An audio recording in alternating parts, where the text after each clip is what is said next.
happenings at trending sa mundo ng entertainment and lifestyle with favorite stars. Mga kwentong maghahatid ng inspirasyon at aral sa mundo ng Curious ka ba sa maraming bagay? Kami na ang bahala dyan. Aalamin, tutuklasin at bibigyang linaw namin ang mga katanungang bumabagabag sa inyong isipan. Sa programa kung saan ang bawat sagot ay galing lamang sa mga eksperto. Ang Expert's Opinion, tuwing linggo alas 3 ng hapon, dito lang sa DZRH TV.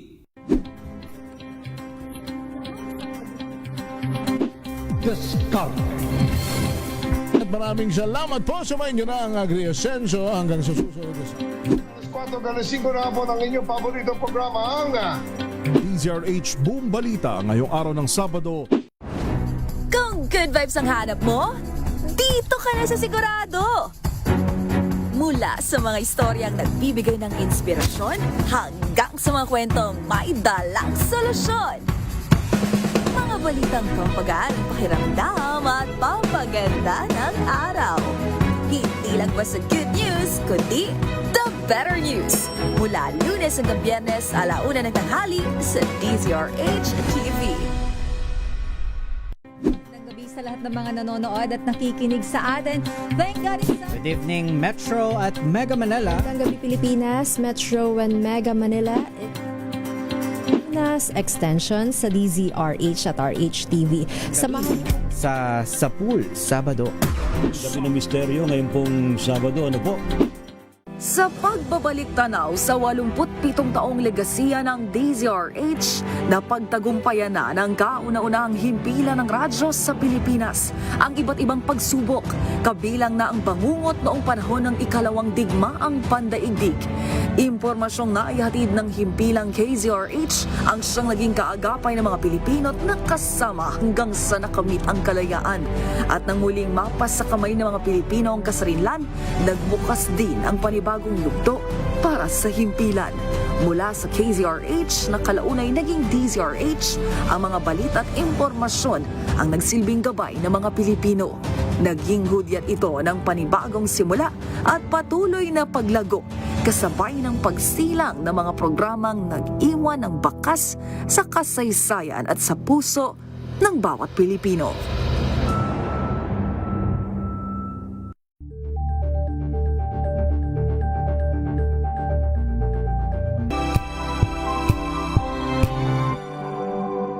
Wow, ang saya. Isang barangay na labada, puro mancha pa. Goodbye, pahinga. Mommy, isang laba lang yan sa Pride Bar Blue. May powerful stain-away enzymes na malupit sa dunit mansya. At di masakit sa kamay. Isang laba lang yan. Hello, pahinga. Hello, Pride Bar Blue. ACS. Tanggaling-galing mo Smart dishwashing paste ko Pritong ulam na masebo Plato o kaldero Tanggaling for everyday. Ganyan pag smart ang dishwashing paste. May double tanggaling formula. Tanggal ang sebo, tanggal ang bakterya. Pahit para walang bahid. Linis fantastic sa metal at plastic. Number 1 ko to. Tanggaling-galing mo Smart dishwashing paste. ACS. Tinesting, sinuri, siniyasan. Ang resulta? Super effective ang Shield sa pagpatay ng bakterya at virus. Shield Antibacterial Soap. Believe ang mga eksperto sa Philippine Nurses Association. At si Mami. Tiwala ako sa Shield. Shield Antibacterial Soap. Napatunayang mabisa. Ang mga nurse, tiwala. ACS. May arte? May budget? Akala nyo lang yon. So solid. White rose papaya, wow, white rose. White rose papaya, wow, white rose. White rose papaya. May glow up with white rose papaya. White Rose Papaya. May puti power times 2 kasi may papaya at niacinamide. May shea butter and tea tree oil pa. Kutis sulit ang glow up. Glow up with white rose papaya. White Rose Papaya. Kutis sulit ang glow up. ACS. If I get impeached, then that is my end. RH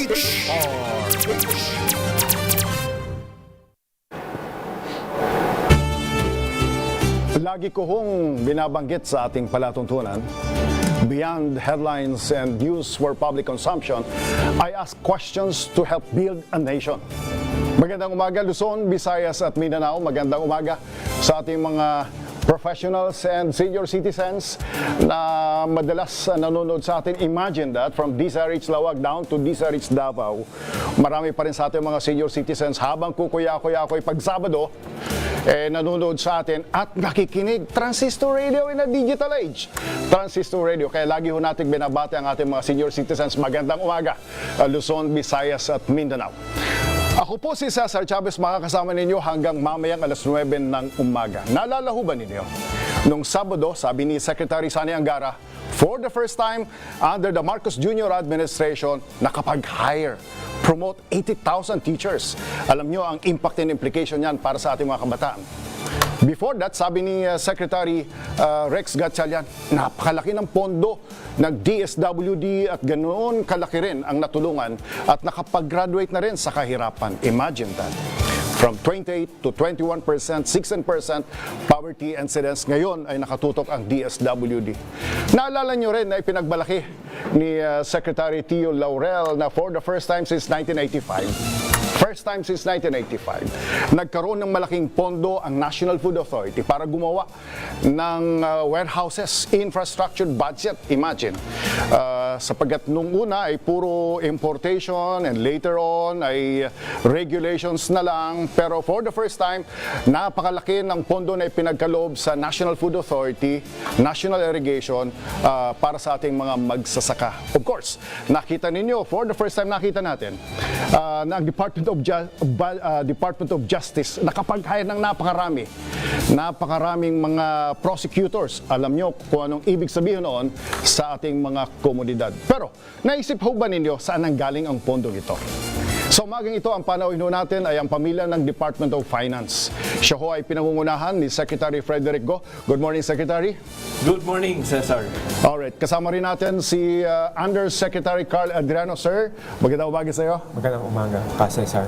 And Yusek Cathy, nice to see you again.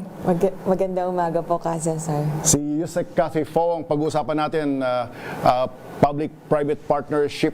Si Yusek Joben Balbosa. Batang-bata pa lang ako, nasa Congressional Planning Budget Office na.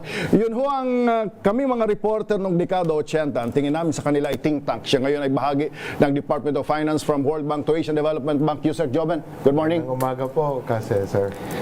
At of course, BIR, Commissioner Charlie. Sir? Magandang umaga po, Ka Cesar. Si Commissioner Nep, ilang beses na nating naging guest dito. Magandang umaga, kasi sir, sa ating mga tagapaginig. Alright. Before ang ating mga pagtatanong, siguro bigyan natin ng pagkakataon si Secretary Frederick Go na batiin at magbigay ng paunang pananalita sa ating mga kababayan. Secretary? Good morning, Ka Cesar. Maraming salamat sa pagkakataon na to.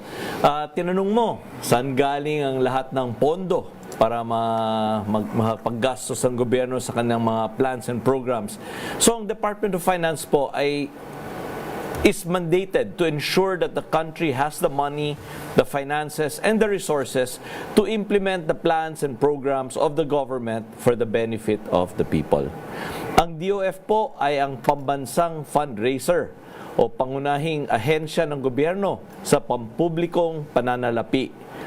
Trabaho namin ang mangolekta, maglikom, at maghiram para may sapat at matatag na pondo ang gobyerno para sa paglago ng ekonomiya at paghatid ng mga pampublikong serbisyo sa bawat Pilipino. We manage with fiscal discipline to ensure real benefits for the people. Dahil dito, naging posible na makapaghatid ang gobyerno ng maraming classroom, ospital, kalsada, tulay, healthcare services, ayuda, at iba-iba pang serbisyong pampubliko na nagpapabuti sa buhay ng ating mga kababayan. Kasabay nito, ang DOF din ang tagasulong ng mga reformang pang-ekonomiya na humihikayat sa mga namumuhunan, nagpapalago ng mga negosyo at lumilikha ng mas maraming trabaho para sa mga Pilipino. Laging pinapaalala ng Pangulo sa amin at sa buong economic team na ang bawat reforma, bawat pisong nakokolekta at bawat desisyong ginagawa ng gobyerno ay dapat magresulta sa konkretong benepisyo, ramdam ng bawat Pilipino. Alright, Secretary, lagi kong nababanggit dito 1 month before the State of the Nation address ng ating Pangulo. And now, the State of the Nation is not a one-time, big time. In other words, hindi ito isang araw sapagkat the State of the Nation is evolving, the State of the Nation is a continuing affair of everyone. Pero sa payak na pag-uusap, Mr. Secretary, kumusta ang naging kalagayan ng ekonomiya sa nakalipas na 4 na taon sa ilalim ng Marcos administration?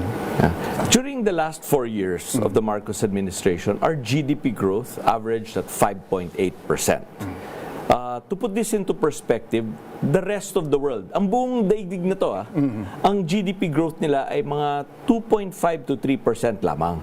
So ang growth ng Pilipinas at 5.8% ay sabihin na natin doble ng economic growth of the rest of the world. So I must say that I think we have done a good job. Of course, to put that into perspective, perhaps since the SONA of the President last year, growth has slowed, primarily due to reduced public spending, and we are addressing that now. We are going to make sure that in the second half of this year, the public spending, particularly on infrastructure, will be restored. Ayan pong pinaka-importante. 5.4 more or less in the last 4 years, sabi ni Joey Salceda nung siya ay nasa Committee on Ways and Means and later on as Chairman of the House Committee on Appropriations, sabi niya, at sinasabi rin ng maraming ekonomista, para daw ang bansa ay makitang tuloy-tuloy 777. Mataas, masyadong mataas ho yun, ano? Masyadong mataas ho yun, ano? Bihira yatang bansa na nasusustain yung ganyang 7%. Nag-average tayo ng mga 3, 4, mataas na ang 5. Tama ho ba? Ang average po natin for the last 4 years is 5.8%. Alright. But in the last, shall we say, maybe 3 years, around 5.5%. At very, ano na po yan, magandang resulta na po yan. The rest of the world, they can only dream of a 5.5% growth. And we believe that the government, the country, starting 2027, will resume that path. We will continue to grow again at 5 to 6% for 2027, 2028. Alright. Later si Yusek Joben, si Yusek Carl muna. Kung mayroong nagawa ng 1 o 2 bagay si President Marcos, kaya nakuha yung 5.8 or more than 5% growth rate in the past 5 years or 4 years, sabihin na natin. Ano ito?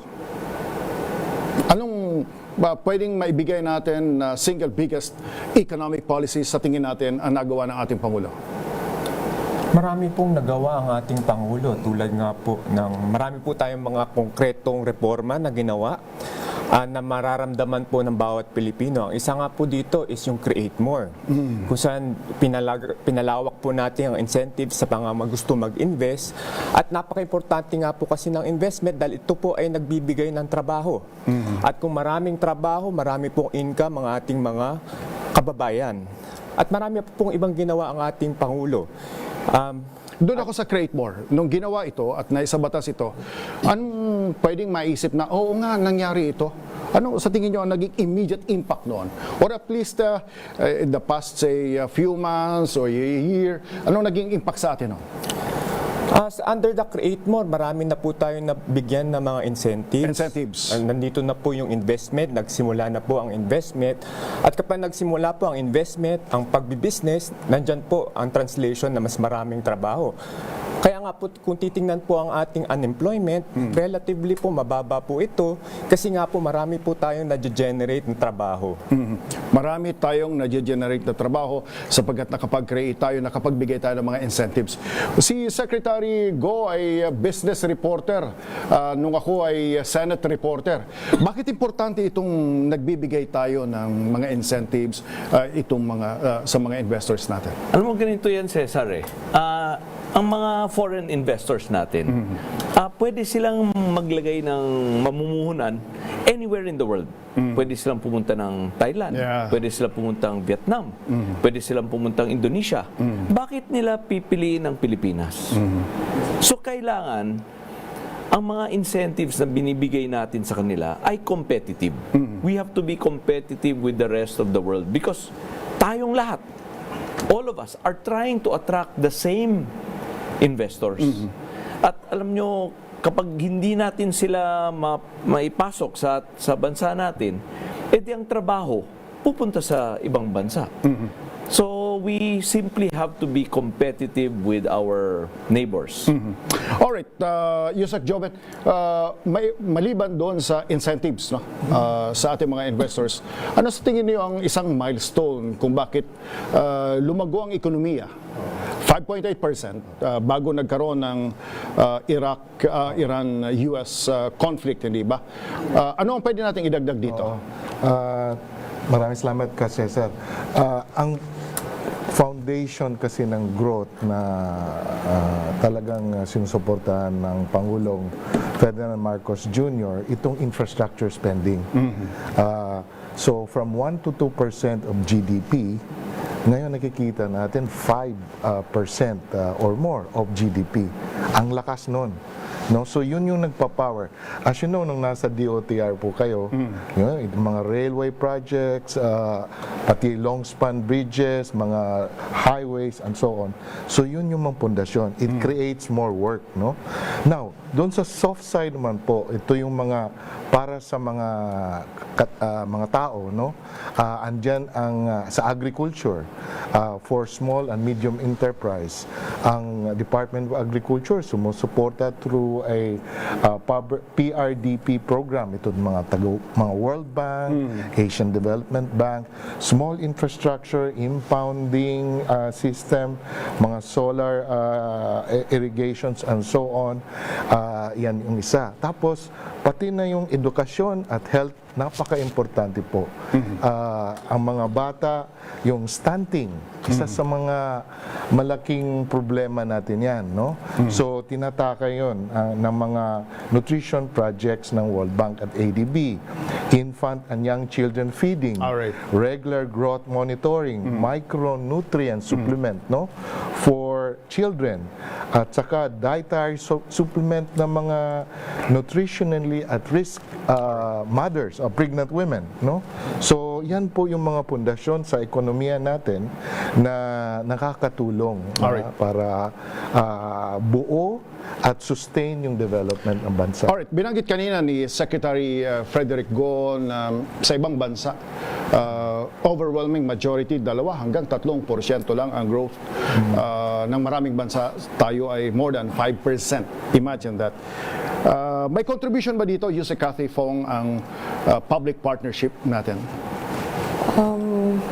That's a good question po, Casa, sir.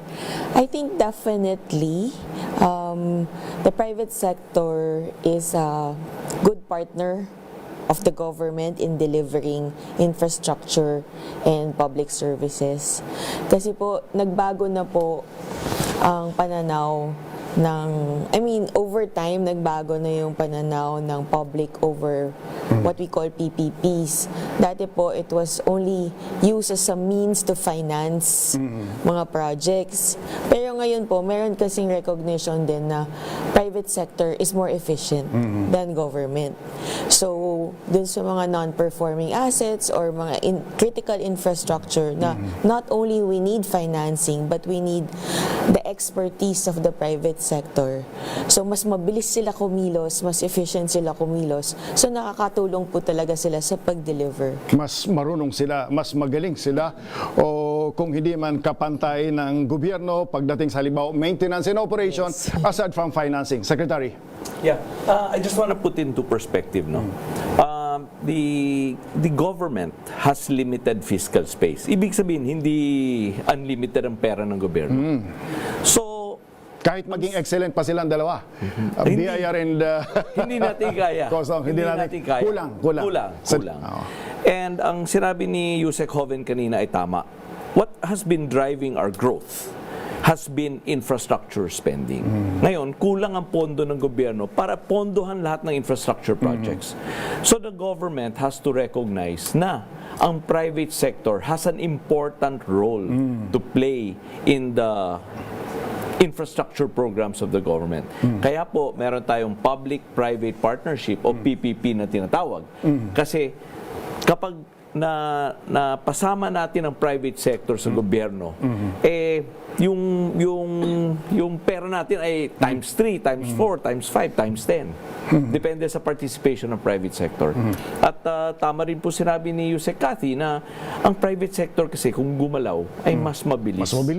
Mas mabilis. Alright. Sa ating pagbabalik, tingnan natin.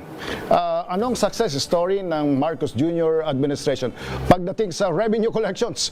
Sabi ni Secretary Go, hindi sapat yung nakikita natin, pero gaano kalaki yung sapat? At ano mga success stories ang nakuha natin sa BIR at sa customs? Pagkaraan muna ng ilang paalala. Special.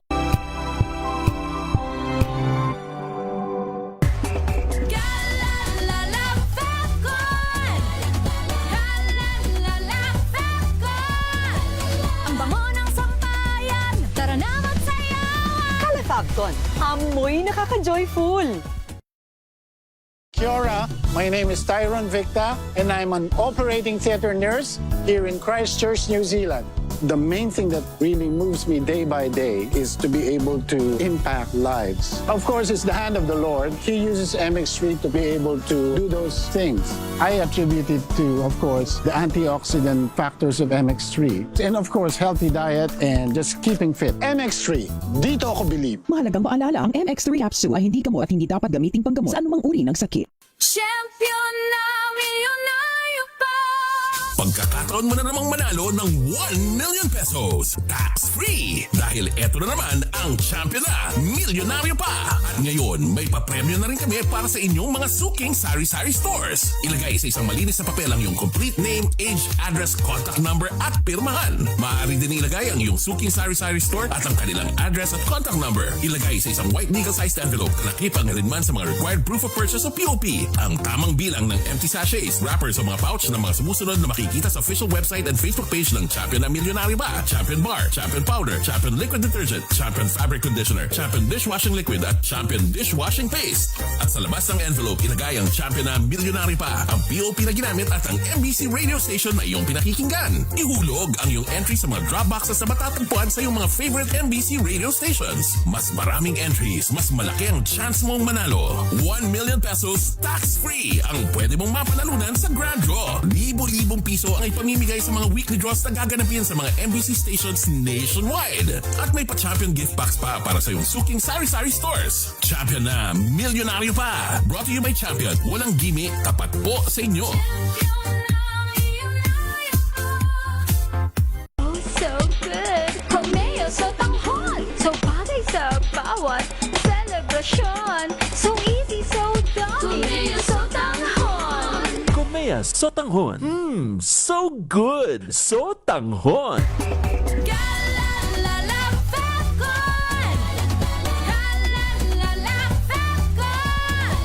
Ang bango ng sampayan, tara na magsayawan! Kalafagton, amoy nakaka-joyful.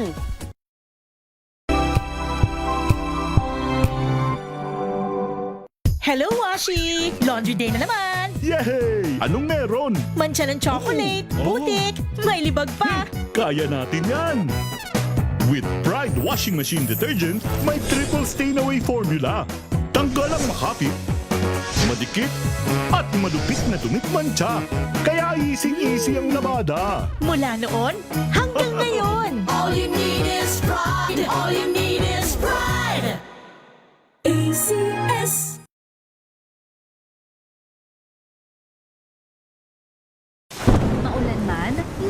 berries na amoy kulob ang damit. Charm Fab Con, bangong kumakabloom, tanggal amoy kulob sa bango ng charm. Kaya gamit ko, Charm Fab Con with Bloom Fresh Technology. Kills 99.9% of kulob-causing bacteria. May aroma burst pa of thousands of flowers and berries. Ang sampay sa loob, no amoy kulob. Bangong kumakabloom sa charm. Charm Fab Con. ACS. Sa lahat ng bagay, simula pa lang, siguraduhing max protection na. Kasi pag kulang ang proteksyon, baka madaling masira. Sa ngipin, dapat may max protection din. Max sa alaga ng unique toothpaste. With Max Protect Formula, help stop cavities before they start, while keeping breath fresh. Try unique maximum fluoride protection. Para max alaga, max protektado. ACS.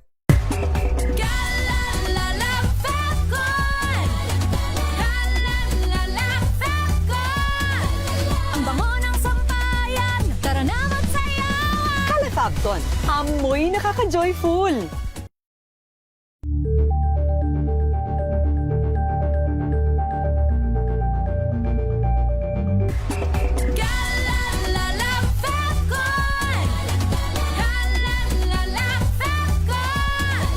Ang bango ng sampayan, tara na magsayawan. Kala Fabcon, amoy nakaka-joyful.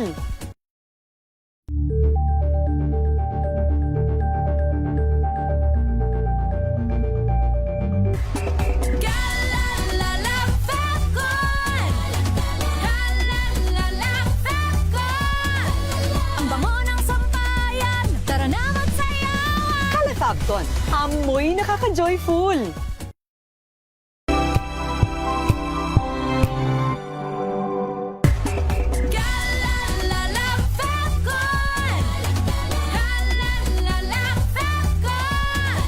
Ang bango ng sampayan, tara na magsayawan. Kala Fabcon, amoy nakaka-joyful.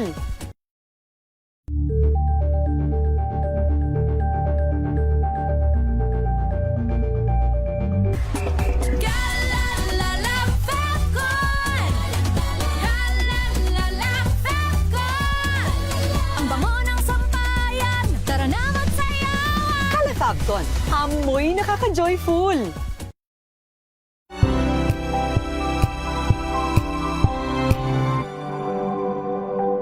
Champion na milyonaryo pa. Pagkakataon mo na namang manalo ng 1 million pesos. Tax-free! Dahil eto na naman ang champion na milyonaryo pa. At ngayon, may papremyo na rin kami para sa inyong mga suking sari-sari stores. Ilagay sa isang malinis na papel ang iyong complete name, age, address, contact number at pirmahan. Maaari din ilagay ang iyong suking sari-sari store at ang kanilang address at contact number. Ilagay sa isang white legal-sized envelope na nakipang na rin man sa mga required proof of purchase o POP. Ang tamang bilang ng empty sachets, wrappers o mga pouch ng mga sumusunod na makikita sa official website and Facebook page ng Champion na Milyonaryo Ba, Champion Bar, Champion Powder, Champion Liquid Detergent, Champion Fabric Conditioner, Champion Dishwashing Liquid at Champion Dishwashing Paste. At sa labas ng envelope, ilagay ang Champion na Milyonaryo Pa, ang POP na ginamit at ang MBC radio station na iyong pinakikinggan. Ihulog ang iyong entry sa mga drop boxes na matatagpuan sa iyong mga favorite MBC radio stations. Mas maraming entries, mas malaki ang chance mong manalo. 1 million pesos tax-free ang pwede mong mapanalunan sa Grand Draw. Libo-libong piso ang ipamimigay sa mga weekly draws na gaganapin sa mga MBC stations nationwide. At may pa-champion gift box pa para sa iyong suking sari-sari stores. Champion na Milyonaryo Pa. Brought to you by Champion. Walang gimmick, tapat po sa inyo.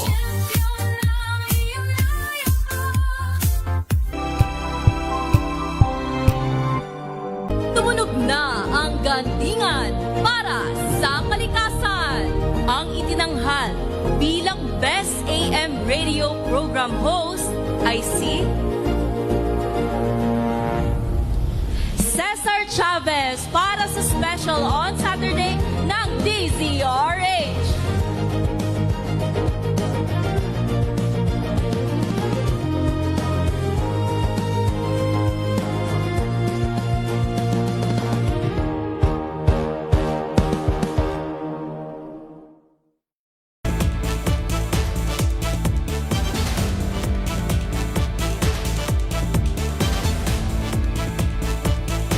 nila na ang katatagan ng bansa ay nasa katatagan ng pananalapi. Oo nga naman. Paano yung infra, social services, education, health, paano pupunduhan ito? Tingnan natin. Under the Marcos administration, laging tinitingnan, nagsaksid ba o hindi sa pangongolekta, pangunguha ng revenue, ang BIR, ang customs at iba pang ibang paraan para makalikom. Ano ang pwedeng ituring natin na success story ng Marcos Jr. administration pagdating sa revenue collection, Mr. Secretary? Since the start of the Marcos administration, 2022, our cumulative growth in collections ay higit sa 10%, meaning double digit po ang growth ng collections natin sa BIR at sa BOC. At pwede kong ipagmalaki na last year po, ang BIR ay naka-reach ng over 3 trillion pesos.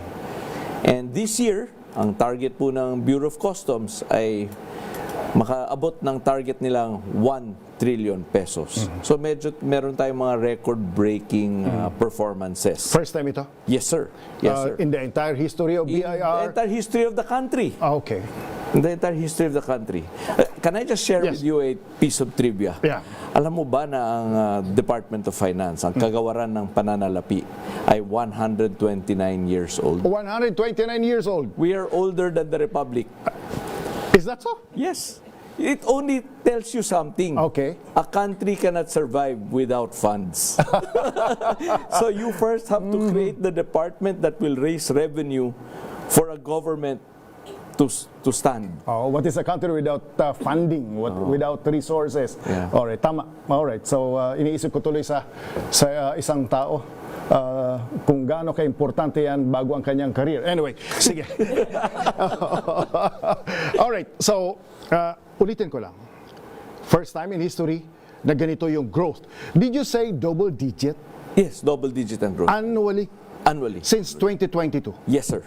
Alright. Anong ginawa natin? Una, Commissioner Charlie Mendoza, anong ginawa ho natin? Anong ginawa ng Marcos Jr. administration? Bakit nakakreate kayo ng history sa revenue collection sa BIR? Yeah. Tatlong bagay po, Cesar. Una, tayo po ay nagsusulong ng isang taxpayer-centric approach sa BIR. Ibig sabihin, yung mga taxpayers natin, hindi natin sila itinuturing na mere sources of revenue, but as partners in nation building. Para makapagbigay lang po ng tamang konteksto, about 97%, 98% ng kinokolekta ng BIR ay nagmumula sa voluntary compliance. Ibig sabihin, kung ikaw ay isang negosyante, nakabenta ka na, kumita ka na, nasa iyo na yung pera na kinita mo, saka ka pa lamang magbabayad ng buwis. Kung kaya't kinakailangan voluntary ang tawag nun? Voluntary compliance. Kung kaya't kinakailangang mahikayat namin ang ating mga taxpayers na magbayad ng tama, magdeklara ng tama, mag-file ng tamang returns. And the only way that we can do this is to make compliance easier for them. We cannot demand compliance while making compliance unnecessarily complicated. Kung kaya't dyan po pumapasok yung ating mga digitalization efforts, nilalagay natin sa online platform yung mga compliance nila, pagpa-file ng returns, pagbabayad, nandyan yung pagpapasimple ng ating mga proseso, streamlining of processes, yung magiging pagkakaroon ng mga mas maliwanag na regulations. Sapagkat sa tingin namin, ang mga taxpayers naman natin ay gustong mag-comply.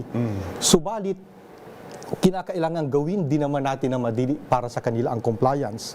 So that is one. Pangalawa po, we continue to broaden the tax base. Ibig sabihin, kinakailangang mahikayat natin yung ating mga negosyante na hindi pa rehistrado sa BIR na magrehistro sa BIR sapagkat marami sila. Palagay ko, tansya ko, aabot pa ng mahigit 1 milyon yan.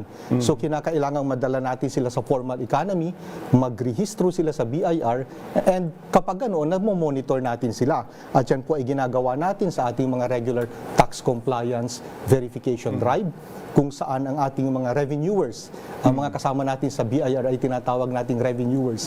Nagtutungo sila sa mga palengke, sa mga pamilihan, sa mga grocery stores, sa mga kalsada, at tinitingnan nila kung ang mga kababayan ba natin na nagnenegosyo ay rehistrado na sa BIR at tinutulungan natin sila, hinihikayat natin sila na magrehistro sa BIR. And of course, kung meron naman tayong mga efforts para mapadali ang compliance, kinakailangan naman na may accountability din doon sa mga hindi nagbabayad ng tamang buwis. At dyan pumapasok yung pagsasampa natin ng mga tax evasion cases. Mabanggit ko lang kasi, Cesar, sa taong ito, simula Enero hanggang Hulyo, nakapagsampa na tayo ng 295 tax evasion cases nationwide. Malalaki yun? Malalaki po. Ang total tax liability nun, ang total tax exposure is around 34 billion pesos. Bago yung number 3 nyo, Secretary, binanggit niya 1 million ang kailangang ipasok sa BIR na mga entrepreneur. Ito ba yung mga underground? Ito po yung mga nasa underground economy. Palagay namin yan. Anong impact nito, Mr. Secretary, just in case? I think the Bureau of Internal Revenue would have a better estimate of how much that is. But I think it's safe to say that throughout the government, we need to really make a better effort of bringing in the unbanked to the banked, the unregistered to the registered, those who have not yet been part of the formal system. We have to make a better job to entice them to join the official records. Binabanggit ko yan sapagkat tayo ho ay sabayang napapakinggan Luzon, Visayas at Mindanao, from DZRH Lawag to DZRH Dagupan, Tuguegarao, down to DZRH Zamboanga, Davao, Cagayan de Oro, Cotabato, and General Santos. Binabanggit ko ho yan sapagkat marami nakikinig sa umaga, nasa palengke. ang sinasabi ninyo, Mr. BII Commissioner, marami rin sa kanila. Marami rin po sa anong ibig sabihin noon para sa isang ordinaryong sari-sari store o nagtitinda? Ano ito? Ang kapalit ba nito ay kapanatagan? Ang kapalit po nito ay kapanatagan at ito po ay magre-resulta rin sa paglago ng kanilang negosyo. Kapanatagan sapagkat kung hindi ka rehistrado sa BIR, nagbebenta ka, kumikita ka, pero hindi ka nagbabayad ng tamang buwis. Walang kakatok sa'yo? Eventually, darating ang panahon na madidiscover din namin yan. At pupuset, masasampahan kayo ng kaso. Pero patong-patong pa. Patong-patong pa. Subalit, ang formula namin dito, simple eh. As much as possible, we assist our entrepreneurs to comply. Because ako, halimbawa, yung mga may transpo, hindi pa rehistrado. Siyempre, gusto ko mag-comply. Pero paano nagiging humane yun na hindi ko siya katatakutan? Okay ako na mag-comply. Gagawa ko ng paraan. Itong isang 1 million is 1 million. Mr. Commissioner, that is an estimate po. More or less. Yeah. We use that figure. No? 1 million is 1 million. Malaki yun. Luzon, Visayas at Mindanao. I don't know kung pwedeng i-quantify yun ngayon, Mr. Commissioner. Karaniwan po, ang hindi mga rehistrado sa BIR ay yung mga maliliit na negosyante. Kung kaya't malamang yan, most of them, papasok din sila doon sa tax-exempt threshold natin sa income tax. Okay. So maliwanag yun. You have to register para legitimate ka na. Hindi ka kakatukin ng madaling araw o holiday na kung sino man, magagawa mo ang dapat, at the same time, malamang pasok sila sa tax exemption. Malamang ho, kasi ito yung mga maliliit na negosyante. Alright. Pero madagdag ko lang aside doon sa meron kang kapanatagan, kapag ikaw ay rehistrado sa BIR, maaari ding makatulong ito sa paglago ng negosyo mo. Kasi kung ikaw halimbawa ay hihiram sa bangko para sa dagdag na puhunan, unang tatanungin sa iyo, rehistrado ka ba sa BIR? Tsaka maraming namimili na ngayon na humihingi ng resibo. Alright, that's 1 and 2. Ano yung number 3 natin? Yun po, yung enforcement, and then meron din kaming tinatawag na offline kandado. Pero ito, ginagawa namin ito as a last resort. Paulit-ulit nating pinapaalalahanan ng ating mga taxpayers. Pinupuntahan at hinihikayat na mag-comply. Pero meron lang talagang And you do that? And we do that po. Luzon, Visayas at Mindanao? Luzon, Visayas, Mindanao. You do that fairly? Fairly po. At only as a last resort. Only as a last resort. Sapagkat meron tayong tinatawag ngayon, inilunsad natin ngayong taon yung chat program ng BIR, o yung Counsel, Help, and Assist Taxpayers. Kasi alam nyo, ang impression sa BIR pag nakakita ang negosyante ng taga BIR, minsan parang mas takot pa sila kaysa sa pulis kapag nakikita nila. So kinakailangang mabago natin yung pananaw na yon. Yun ang dalawang bagay ang katotohanan daw sa mundo. Kamatayan at buwis. Kamatayan at buwis. Ang hindi mo matatakasan, hindi mo ba? So kinakailangan tingnan nila ang mga taga BIR bilang katuwang nila sa pagnenegosyo. Alright. Meron pa akong itanong dyan. Pero Bureau of Customs, anong bago?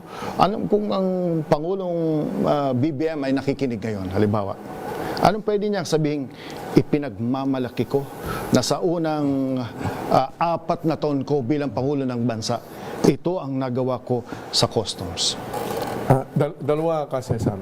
Una-una, mahigpit ang Bureau of Customs ngayon. Dahil mahigpit din yung billing ni Pangulong Bongbong Marcos at nandun din si Secretary Frederick Go when I took over last year. July lang ako kasi sa last year. No? So naka-isang taon na at nag-coincide yan dun sa magsosona na siya. So yung 1 year ko nakasabay doon sa SONA year niya, no? At nando si boss ko, Secretary Frederick Go. Malinaw, dapat higpitan yung pagkolekta para makadeliver ang Bureau of Customs. Pangalawa, good governance. Ang customs kasi mapapahiya yung lahat ng teacher natin sa MBA eh. Sa MBA tinuturo sa atin focus, prioritization. Sa BOC hindi mo pwedeng gawin yon. In BOC you have to do 10,000 things at the same time. Ibig sabihin 10,000 things at the same time. All at the same time. Yes. Alam mo, sa enforcement muna tayo. Kasi yan, lagi natin nababasa sa dyaryo, no? Manghuhuli ka halimbawa ng smugglers ng agricultural products dahil bilhin niya nila Secretary Go at ni Presidente dahil napaka-importante ng agricultural sector, manghuhuli ka dyan kasama sigarilyo. Bilyon-bilyon na nahuli natin, pero masisita ka pag di ka gumalaw sa oil smuggling. Masisita ka rin kapag hindi ka nagkaroon ng trade facilitation and so on and so forth. So you have to accomplish all these things at the same time while you are modernizing the Bureau. Pero malinaw naman sa BOC ngayon na ang aming primary mission is to collect. Tama si Secretary Frederick Go na naka-double digit. For example, ngayon July, kung ikukumpara natin yung nagawa ng Bureau of Customs in terms of collection, nag-register kami ng 12.5 growth compared to July last year. At kung pagbubuhay natin yung buong collection namin ngayon January to July, lampas kami sa aming target ng 11.4 billion. Dapat hindi ako nagreklamo. Dapat 18 billion yun sa original target. Hindi ba sa Economic Development Board, yun ho ang laging pinag-usapan. Napakataas ng target. Hindi, kaya naman po. Reasonable naman. Tumaas lang yung target po namin. Meaning, nadagdagan po kami ng 7 billion. Kaya yung aming surplus na original, dapat from the original target, 18 billion plus na, 18.4. Ngayon, 11.4 dahil kinain na yung 7 billion. Pero okay lang ho yun. Yung double digit na sinasabi ni Secretary Go, anong average yan sa inyo? 11, 12, 13? Hindi, mas mababaw kami. Pero nasa 8 po kami. Nasa 8 kayo? Oo, 8 po. Pero gusto ko lang ipaliwanag, kung ang ating GDP, hindi ako nagpapakatalino, naintindihan ko lang po ng konti. Kung ang GDP natin is nag-average ng 5.8%, kami naman nag-average ng collection growth ng 8%. Meron kahit papano collection efficiency that can be credited. Yun nga po, ibabalik ko. Sa paghihigpit po natin, ang ibig sabihin sa mas madaling maintindihan, bawal ng mandaya sa deklarasyon. Ibig sabihin, kung ano yung dumating na mga produkto mo, dapat yun din ang babayaran mo. Hindi na dapat mangyari yung dumating sa'yo, luxury vehicle kagaya ng Bugatti. Idineklara noon na pick-up truck. Siyempre, pag pick-up truck, mas mura yung babayaran. Dapat Bugatti kung Bugatti. Ganun po ang paghihigpit natin at nababantayan yan ng Bureau of Customs ngayon. At pinapanagot natin, kagaya sa BIR, pinapanagot natin yung mga nagkakamali. Kahit sino pa yan. Dahil yan ay, again, utos ni Pangulong Bongbong Marcos at nando si Secretary Frederick Go when I took my oath. At seryoso natin ginagawa yung mission na yun. Meron na tayong sinampahan ng kaso, 84. At hindi lang yan yung mga pahinante, drivers. 84? 84. Sa BIR, more than 200? 295 po. Parang parang sa collection target times 3 sila kami, one-third nila eh. And So- more or less, ganon yun, ano, Secretary? Yes. Okay. Yeah, that's why when I said that the total collection is over 10%, ang nagkakarga nun dati, ang BIR. Kasi 3 times larger ang BIR, kaya 3 trillion, at ang BOC, 1 trillion. Yan. So ang BIR for the last 3 years, 4 years, siyang nagdadala ng pagtaas ng collection. Secretary, maliban sa BIR at Bureau of Customs, saan pa nakakakuha ng malaking pananalapi ang ating pamahalaan? Yeah. So, in the last 4 years, we have been collecting dividends from the government-owned or controlled corporations o tinatawag po natin mga GOCCs. Ang mga halimbawa po ng GOCC ay ang Land Bank, ang PAGCOR, ang PCSO. Marami po, may higit na 100 GOCCs po tayo. And we have collected a total of 501 billion in the first 4 years of the Marcos Jr. administration. Is that huge? That is huge because in the Arroyo administration, the total Arroyo administration collected 84 billion. In the entire Aquino administration, it collected 164 billion. In the Duterte administration, it collected a total of 382 billion. And in the Marcos Jr., in the first 4 years, 501 billion na po tayo. Unlike FBR President Fidel B. Ramos, 92 to 1998, mayroon siyang BGC, property of the Armed Forces of the Philippines, mayroon siyang Petron, mayroon siyang MWSS, all privatized and therefore nakakumolekta ng malaki-laking pondo. Yusek Cathy, saan tayo kumuha ng dagdag dito? Meron po tayong na-privatize na 2 hydroelectric power plant during the Marcos administration. So, ito pong 2 hydroelectric power plant na to, namely Kasiknan and Kaliraya, Botocan, Kalayan, or CBK. Both of them fetched 49 billion. 49 billion? Yes po. Yung bang Ninoy Aquino International Airport kasama rito?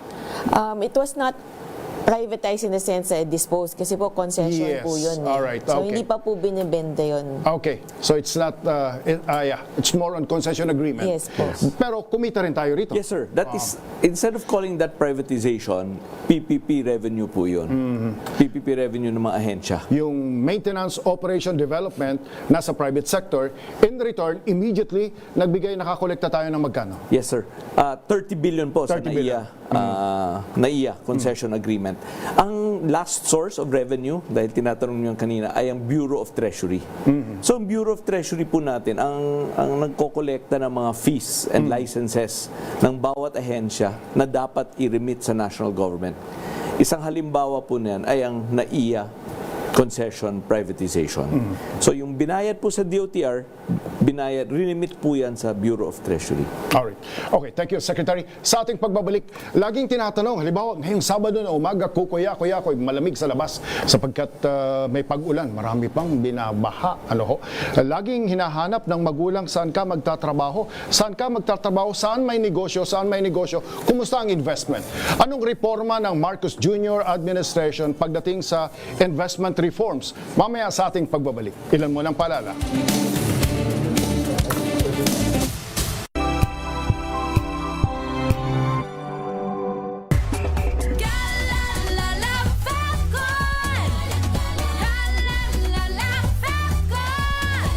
Ang bango ng sampayan, tara na magsayawan. Kalafabcon, amoy nakaka-joyful.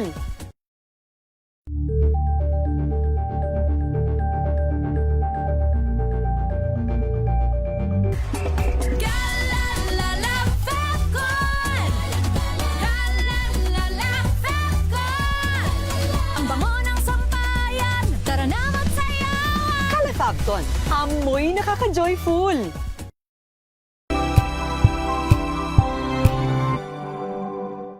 Maagang balitaan, maagang usapan sa mga issue at balita. Kasama si Kuya Angelo Palmones sa Magandang Umaga Pilipinas. Mula Lunes hanggang Biyernes.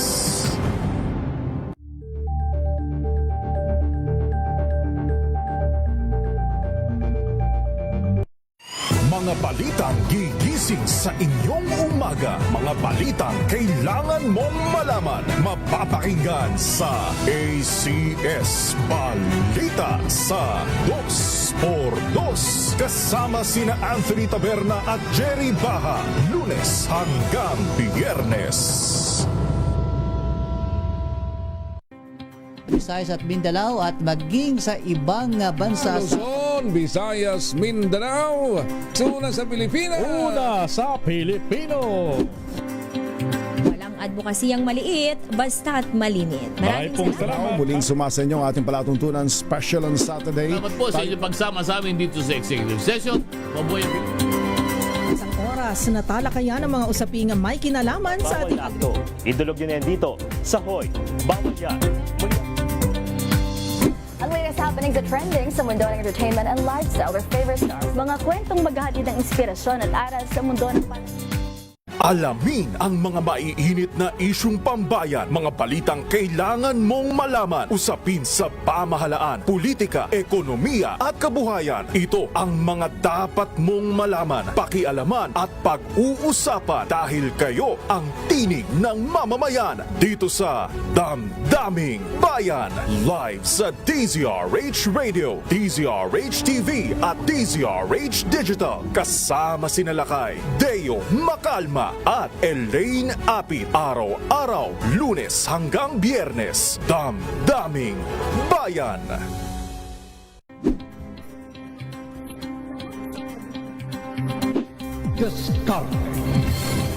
At maraming salamat po sa inyo na ang Agri-Asenso hanggang sa susunod.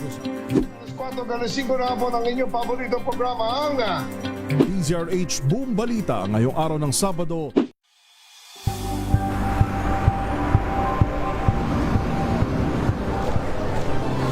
Ating mga eksperto dito lang sa Expert Opinion. Ito ang The Better News. TNDS, trending and viral show. Kwento, iba't ibang anggulo. Dito sa Point. Bawat pananagutan ating tatalakayin dito sa Hoy. Bawal yan. Pilipino, dito lang sa DZRH TV, match sa mundo ng entertainment and lifestyle. Ito ang MBC TV Network News. Una sa Pilipinas, una sa Pilipino.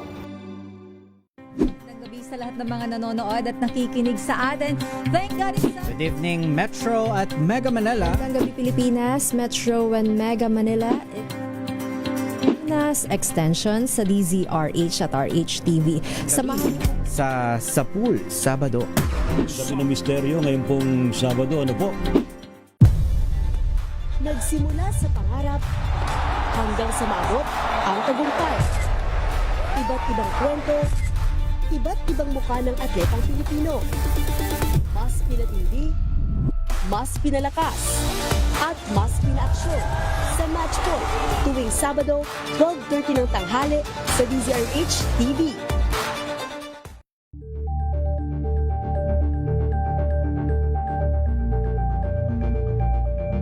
We've got you covered. From the hottest hits, exclusive interviews,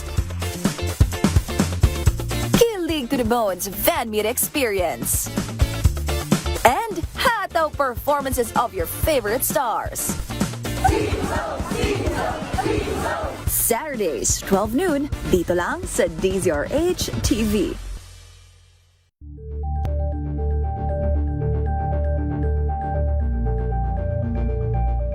Tambalang Anthony Taberna at Jerry Baha ang gigising sa inyong umaga dahil lalatay ang humahagupit na diskusyon at komentaryo Lunes hanggang Biyernes sa 2x2.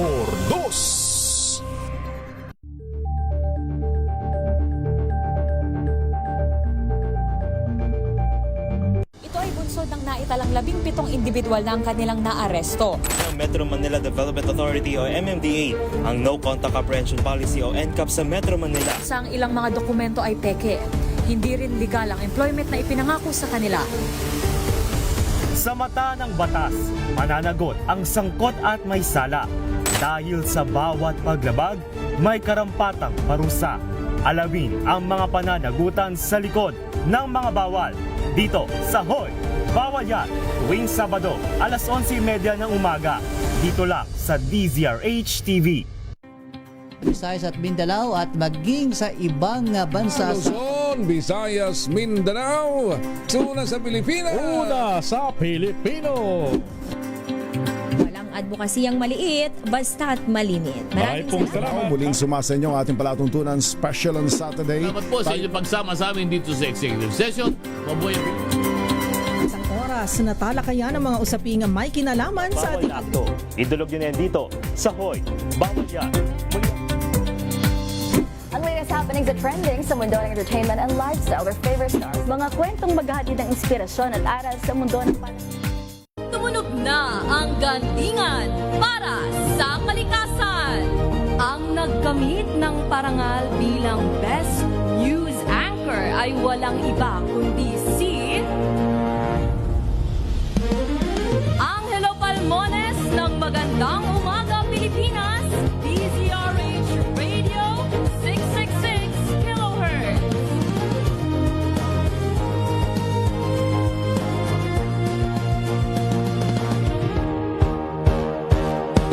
Tumunog na ang gantingan para sa kalikasan. Ang itinanghal bilang Best AM Radio Program Host ay si Cesar Chavez para sa special on Saturday ng DZRH.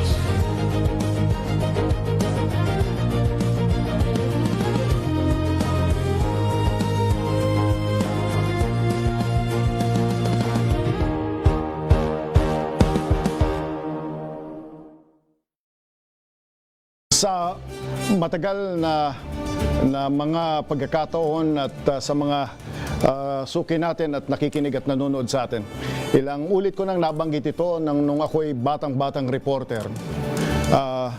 Kababayan ko at kakilala ko at madalas kong dinadalaw si General Salvador Mison. Pero nung naging Bureau of Customs Commissioner, never. Kahit isang araw, hindi ho ako pumunta sa Bureau of Customs sapagkat at that time parang iba ang dating, ano? Iba ang dating. Nung nawala na uli sa Customs, imagine during the time of President Cory Aquino, nung nawala na siya sa BOC, doon uli kami. Every Friday, 7th floor, Allied Bank Building, doon uli kami nagkakape. Sapagkat ang tingin namin noon parang kakatakot. One way or the other, sabi nga ng isang aklat, what is a city without smuggling? Sa Asian Godfather, no? Yung impression bang yan nabago na under the Marcos administration? Can you confidently say malaki na ang pagbabago na parang may pag-aalinlangan pa rin, kulang ang pag-aalinlangan, may kapanatagan na sa pagtingin sa Bureau of Customs? Commissioner? Kasi sir, self-serving pag ako yung nagsabing oo, di ba? Gusto ko pa rin marinig. Yes. Well, the quick answer is yes. Kung pagbabasihan naman natin ay yung mga feedbacks, yung mga sinasabi mismo ng mga business organizations, formal. Kinikilala ngayon at formal nilang inihayag, halimbawa ng Philippine Chamber of Commerce, Makati Business Club, a lot of Chinese Federation, Business Federation, and so on and so forth. Kasama yung mga samahan ng mga magbabakal, agricultural groups, even personalities. At mismo din sa ARTA, nung kami pumasok, nasa number 1, number 2 lagi, suki ang customs sa most complained agencies. When we took over July, by December, number 10 na lang yung BOC. Sa ngayon, nagpapasalamat tayo. Hindi naman ako ito, yung aking mga taon naman to. Wala na sa listahan ang BOC sa most complained agencies. So kung yun ang pagbabasihan, maganda na marahil yung tingin sa Bureau of Customs. Subalit, hindi naman ibig sabihin yan, tapos na yung problema. No? Nagkakaroon lang ng improvement ang perception at yung actual na nangyayari sa Bureau of Customs. Alright, sa BIR, kumusta ang why you may answer me baka sa observing? Based on stakeholders meeting, consultative meetings, anong feedback? Nag-improve na ang imahe ng BIR sa mga negosyante, mga taxpayers? Mr. Commissioner? Katulad nga po ng sinabi ni Com Ariel, no? Self-serving din kung sasabihin kung kung sa akin manggagaling. Subalit, no, objectively lamang, umiikot po tayo, nakikipag-usap tayo sa mga iba't ibang business organizations, mga chambers of commerce, meron tayong public sector partners, private sector partners, at yun naman din po ang general impression nila sa BIR ngayon, mas friendly at mas tumutulong. In fact, lately lang po, noong nakaraang buwan, ay ang BIR ay kinilala ng ARTA bilang top 2 most improved agency. Congratulations. Akala ko, sasagot nyo sa akin, look at the numbers. Tumaas. Tumaas ang numero ng collections namin. Ibig sabihin, tiwala. Anyway, bakit importante ang pagtitiwala, Mr. Secretary? Pag-usapan natin credit rating. Anong ibig sabihin nito at anong impact nito sa ating bansa? Yeah. Ang magandang balita dito, Cesar, ay there are 5 global credit rating agencies. And sa 5 pong ito, 2 po ay nagbigay ng A- sa ating bansa. Hindi ko maintindihan yan. Pagdating sa ordinaryong mga kababayan ho natin, anong ibig sabihin ho nito? Ang ibig sabihin yan, kapag you are good credit, meaning ikaw ay maganda ang sitwasyon mo, at kapag naghiram ka ng pera, ay malaki ang posibilidad na babayaran mo ang utang mo. A ka. Kapag hindi ka delikado kang pahiramin ng pera, siguro C ka or D. So sa 5 credit rating agencies, 3 ay nagbigay sa atin ng BBB+. Okay. 2 nagbigay sa atin ng A-. Ang ibig sabihin lang po nito ay kapag pinahiram tayo ng pera ng kahit sino sa mundo, mas mababa ang interest rate na babayaran ng bansa kung ang credit rating mo ay mataas. Alright. Before I ask a subsequent question, kapag ka sa public school, wag na sa Ateneo, wag na muna. Sa public school, pag sinabi mong A, tapos B+, anong ibig sabihin ho nun? More or less? Ganito lang po yan. Example lang to. Example. Kung naghiram tayo ng pera sa mundo, for example, naghiram tayo ng 1 billion pesos, kung ang credit rating mo siguro ay C, ang babayaran mong interest rate siguro ay 9%. Alright. Kung ang credit rating mo ay B, baka ang babayaran mo ay 7.5%. Kung credit rating mo ay A, baka ang babayaran mo ay 6%. Halimbawa lang to, ha? These are not... Siyempre, interest rates, nagbabago yan araw-araw. But generally, ganun. That's your soundbite, Julius Leonin. Alright. Ang ibig sabihin nito, kapag A, pinagkakatiwalaan ka. Yes. Pinagkakatiwalaan ka sapagkat may kakayahan kang magbayad at may perception na matino ang pagnenegosyo mo o paghawak mo ng panalapi. Tama ho ba yan? Eksakto. I couldn't have said it better. So 5. Out of 5, 2 A-, A-, 3 BBB+. Alright. Anong impact nito kapag ka Marcos administration ito? Yes. When you say Marcos administration ito, binigay ito 2025, 2024, or packet tayo 2022 hanggang 2026. Second half. Yes. First quarter. Basically, we moved up in ratings in the early part of the administration, and we've just held our ratings as of now. All right. Yusek Joven, importante ito sapagkat na pinagkakatiwalaan ka sapagkat matino at mahusay kung halimbawa sa isang tao at may kakayahan kang magbayad. Anong immediate impact nito sa kabuuan ng halimbawa Overseas Development Fund, halimbawa Asian Development Bank, ng Japan International Cooperation Agency, ng World Bank, ng iba pang mga international financing agencies na tumutulong sa atin. Ito ba'y nagpapaluwag lalo, nagpapabilis lalo ng kanilang mga decision-making process? Kasi sir, I'll take a step back. Itong mga organisasyon na to, mga multilaterals, bilaterals, aside from the financing, meron silang analytical at advisory support. So, yung capital markets natin, yung finance, yung fiscal position, over the years, tumutulong yan sila.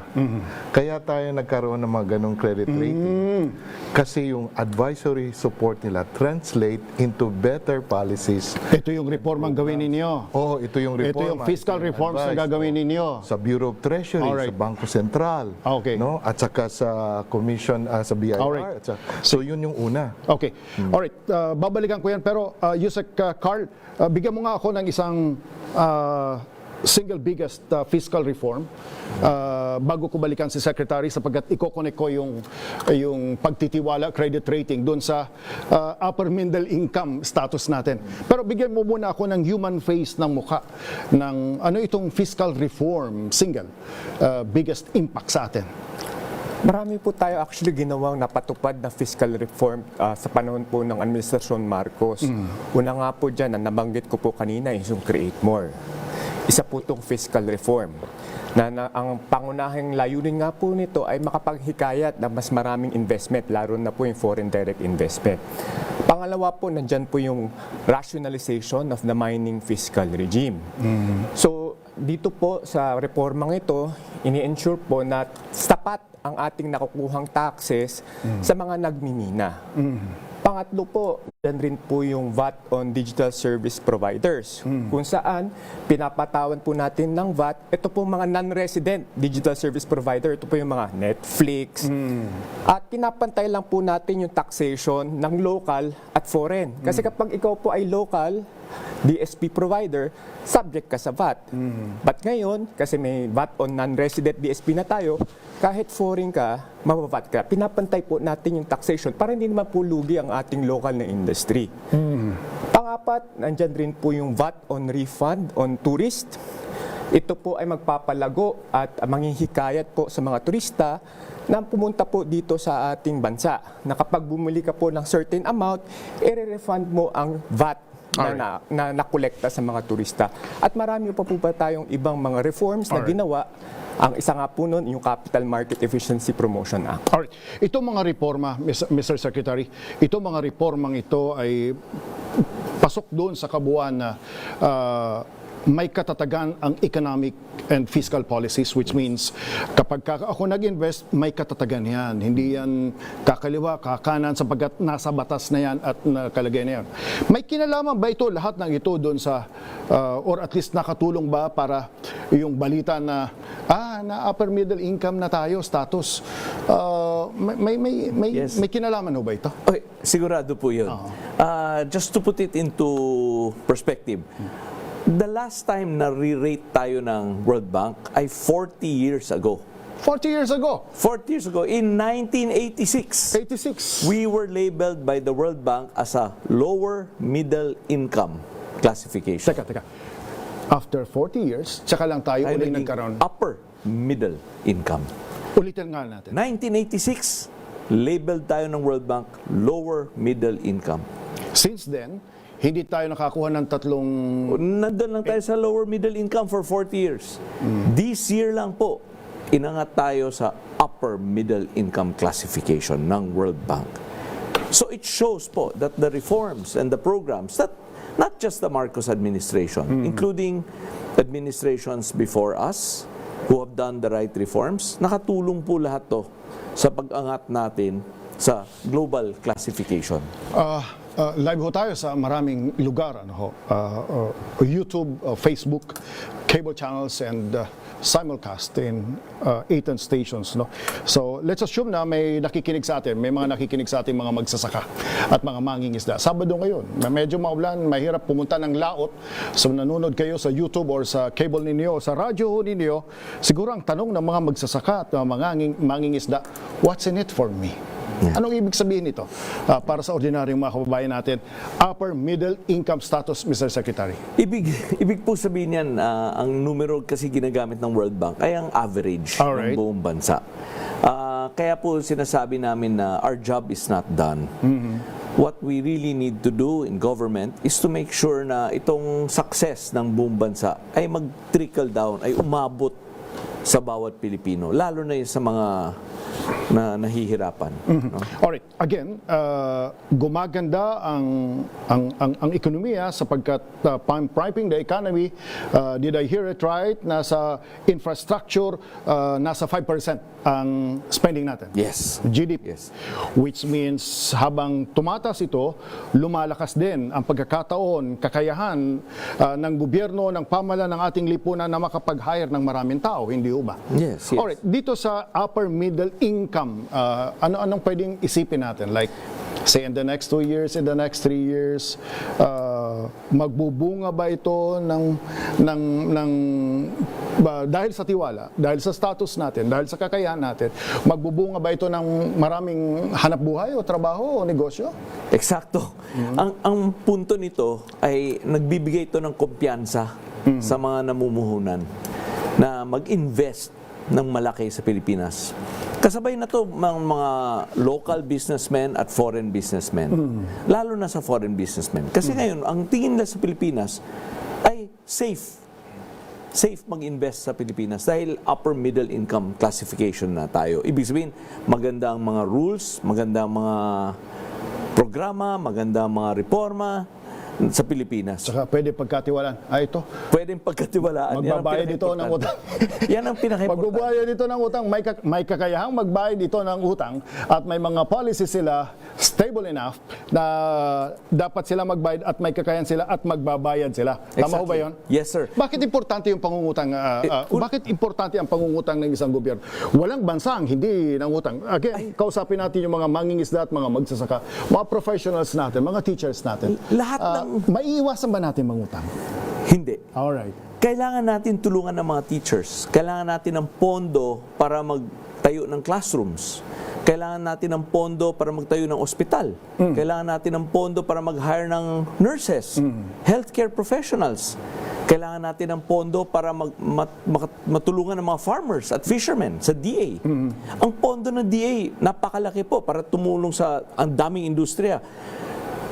Bigas, sugar, coconut. Natutuwa rin sila. Si Secretary Tio Laurel, sapagkat sabi niya, from 2 to 3%, mukhang umaabot na yata sila sa 5% ng budget ngayon. Alright, kahit maging Superman pa si Commissioner Charlie Mendoza, maging Superman pa si Commissioner Nep, hindi sapat ito. Yes. Kahit marami pang ibenta tayo, marami pang PPP si Yusek Cathy Wong, ODA, Overseas Development projects natin, funded projects natin, hindi sapat ito. So tinatayang mangungutang. Dapat ba akong mang-nervyos? Halimbawa, if at one point in time, yung US debt to GDP umabot ng 200%, tayo ilan ho ngayon? Our general government debt to GDP is now roughly around 57-58%. Kailan magwo-worry ang taong bayan? Ang World Bank standard ay ang gusto nilang parang threshold o maximum ay 70%. Tayo ay? Mga 58%. We can sleep soundly tonight, Mr. Secretary. You can. You can sleep soundly. Huh? We can sleep soundly tonight and maybe in the next 2 years with 57%. So ang threshold is what? 70%? 70%. Malayo pa tayo. We have a lot of space. Inisip ko pa paano nag-survive ang Amerika na napakataas ang debt to kasi po ang mga tao ay humihiram sa dollar. At sila po ay nag-iimprenta ng dollar. Kaya wala silang So nothing to worry. No, nothing to worry. At dahil doon sa A, tapos B+, may kakayahan tayong maghiram ng mas mura. Dahil may tiwala ang mga ibang ang buong bansa, ang buong mundo sa Pilipinas. Kapag ka malaki ang tiwala ng mundo, negosyante in particular, no? Anong impact niyan sa BIR? Anong impact niyan sa customs? Unahin natin ang BIR. Well, kapag malaki po ang tiwala, tumataas ang revenue collection. Pwede ka ng 4 trillion. 3 trillion ba siya? 3 trillion. Pwede ba buhay yung sagot? Pero dumarami ang nagnenegosyo, tumataas ang employment, dumarami ang revenue collection natin. Nung nagsimula si BBM, ilan ang revenue collection ng BIR? Any idea? 2.2 billion. 2 point something. 2 point something. And you're saying 3 trillion na tayo? 3.3 nga tayo. 3.3 trillion na tayo. Again, saan natin nakuha ito? Largely saan natin nakuha ito? Tax base, lumaki? Collection efficiency? Collection efficiency, gumanda, tax base, lumaki. At sa tingin ko nga po, nabanggit ko kanina yung ating mga digitalization efforts, yung pagpaliwanag ng ating mga proseso, yung taxpayer education na palagi namin ginagawa. Kinasabi ko sa mga kasama natin sa BIR, kinakailangan pumunta tayo sa mga tindahan, sa mga palengke at ipaliwanag natin sa ating mga taxpayers ang kahalagahan ng pagrirehistro, ng pagpa-file ng returns at ang pagbabayad ng tamang buwis. Very important po kasi yung hand-holding natin sa ating mga taxpayers. Kinakailangan hindi nila kami tingnan bilang kalaban, kundi bilang kakampi, bilang katulong, kasama sa pagpapalago ng kanilang negosyo. Alright, BOC Commissioner? Ganun din. Mas malago ang negosyo, mas marami kaming collection. Subalit, ito another aspect. Pangarap namin sa BOC, more than 90% ng kita ng BOC from importations. Kung gaganda ang kalagayan ng mga negosyante sa Pilipinas at magkakaroon ng yung tinatawag ni USECAT na foreign direct investments, baka magkaroon tayo ng chance na maging exporting country. So baka madoble yung aming kita. Kasi ngayon talagang net importer tayo eh. So kita again ng Bureau of Customs sa importations. Alright. So pag nagkaroon ng malakas na export sector, madodoble yung aming collection. Yun marahil, pero long term yun. Alright, Secretary, mamaya sa ating pagbabalik, maliban sa customs and BIR and privatization policy natin and programs, no? Silipin natin bahagya. Kumusta ang performance ng GFIs? Government Financial Institutions. May makita bang paglago o dati pa rin? Land Bank, Development Bank of the Philippines, GSIS, SSS, ano pang iba yan? GFIs. Sa ating pagbabalik, ilan mo ng paalala? This time. Wow, ang saya. Isang barangay na labada, puro mancha pa. Goodbye, pahinga. Mommy, isang laba lang yan sa Pride Bar Blue. May powerful stain-away enzymes na malupit sa dunit mancha. At di masakit sa kamay. Isang laba lang yan. Hello, pahinga. Hello, Pride Bar Blue. ACS. Tanggaling-galing mo, Smart dishwashing paste ko, pritong ulam na masebo, plato ng kaldero, tanggaling for everyday. Ganyan pag smart ang dishwashing paste. May double tanggaling formula. Tanggal ang sebo, tanggal ang bakterya. Bahit para walang bahit, linis fantastic sa metal at plastic, number one ko to. Tanggaling-galing mo, Smart dishwashing paste. ACS. Tinesting, sinuri, siniyasan. Ang resulta? Super effective ang Shield sa pagpatay ng bakterya at virus. Shield Antibacterial Soap. Believe ang mga eksperto sa Philippine Nurses Association. At si Mami. Tiwala ako sa Shield.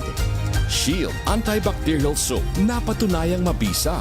Ang mga nurse, tiwala. ACS. May arte? May budget? Akala nyo lang yon. So solid. White Rose Papaya, wow, white rose. White Rose Papaya, wow, white rose. White Rose Papaya. May glow up with White Rose Papaya. White Rose Papaya. May puti power times 2 kasi may papaya at niacinamide. May shea butter and tea tree oil pa. Kutis sulit ang glow up. Glow up with White Rose Papaya. White Rose Papaya. Kutis sulit ang glow up. ACS.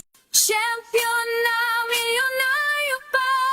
Pagkakataon mo na namang manalo ng 1 million pesos. Tax-free! Dahil eto na naman ang champion na, milyonaryo pa! At ngayon, may papremyo na rin kami para sa inyong mga suking sari-sari stores. Ilagay sa isang malinis na papel ang iyong complete name, age, address, contact number at pirmahan. Maaari din ilagay ang iyong suking sari-sari store at ang kanilang address at contact number. Ilagay sa isang white legal-sized envelope na nakipag-alinman sa mga required proof of purchase o POP. Ang tamang bilang ng empty sachets, wrappers o mga pouch ng mga sumusunod na makikita sa official official website and Facebook page ng Champion na Milyonaryo Pa, Champion Bar, Champion Powder, Champion Liquid Detergent, Champion Fabric Conditioner, Champion Dishwashing Liquid at Champion Dishwashing Paste. At sa labas ng envelope, ilagay ang Champion na Milyonaryo Pa, ang POP na ginamit at ang MBC radio station na iyong pinakikinggan. Ihulog ang iyong entry sa mga drop boxes na matatagpuan sa iyong mga favorite MBC radio stations. Mas maraming entries, mas malaki ang chance mong manalo. 1 million pesos tax-free ang pwede mong mapanalunan sa Grand Draw. Libo-libong piso ang ipamimigay sa mga weekly draws na gaganapin sa mga MBC stations nationwide.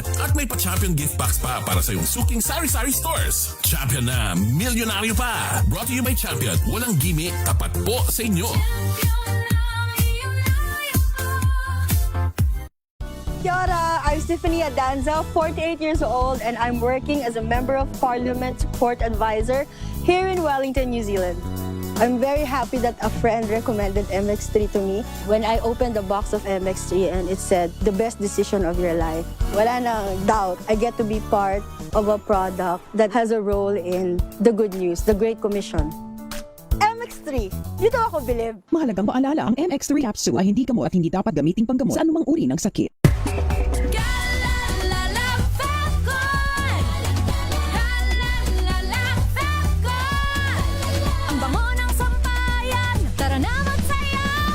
Fabcon, amoy nakaka-joyful.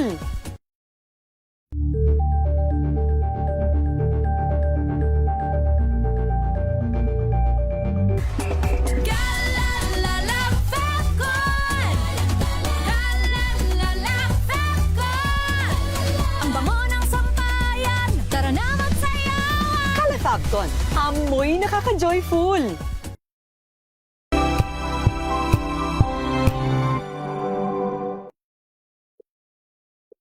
Hello, Washi! Laundry day na naman! Yay! Anong meron? Mancha ng chocolate, putik, may libag pa. Kaya natin yan! With Pride Washing Machine Detergent, may triple stain-away formula. Tanggal ang makapit, madikit, at malupit na dumit mancha. Kaya easy-easy ang labada. Mula noon hanggang ngayon. All you need is pride. All you need is pride. ACS. Maulan man, no worries na amoy kulog ang damit. Charm, Fabcon, pangong kumaka-bloom. Tanggal amoy kulog sa bango ng charm. Kaya gamit ko, Charm Fabcon with Bloom Fresh Technology. Kills 99.9% of kulob-causing bacteria. May aroma burst pa of thousands of flowers and berries. Ang sampay sa loob, no amoy kulob. Pangong kumaka-bloom sa charm. Charm Fabcon. ACS. Sa lahat ng bagay, simula pa lang, siguraduhing max protection na. Kasi pag kulang ang proteksyon, baka madaling masira. Sa ngipin, dapat may max protection din. Max Alaga ng Unique Toothpaste. With Max Protect Formula. Help stop cavities before they start, while keeping breath fresh. Try Unique Maximum Fluoride Protection. Para Max Alaga, Max Protektado. ACS.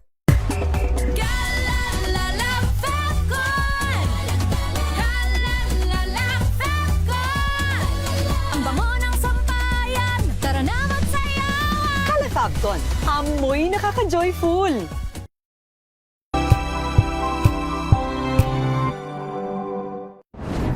Kung good vibes ang hanap mo, dito ka na sa sigurado.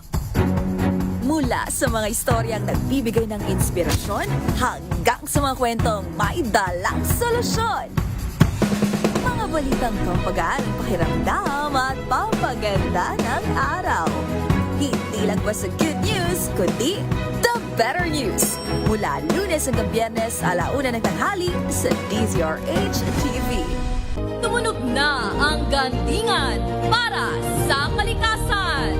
Ang itinanghal bilang Best AM Radio Program Host ay si Cesar Chavez para sa special on Saturday ng DZRH.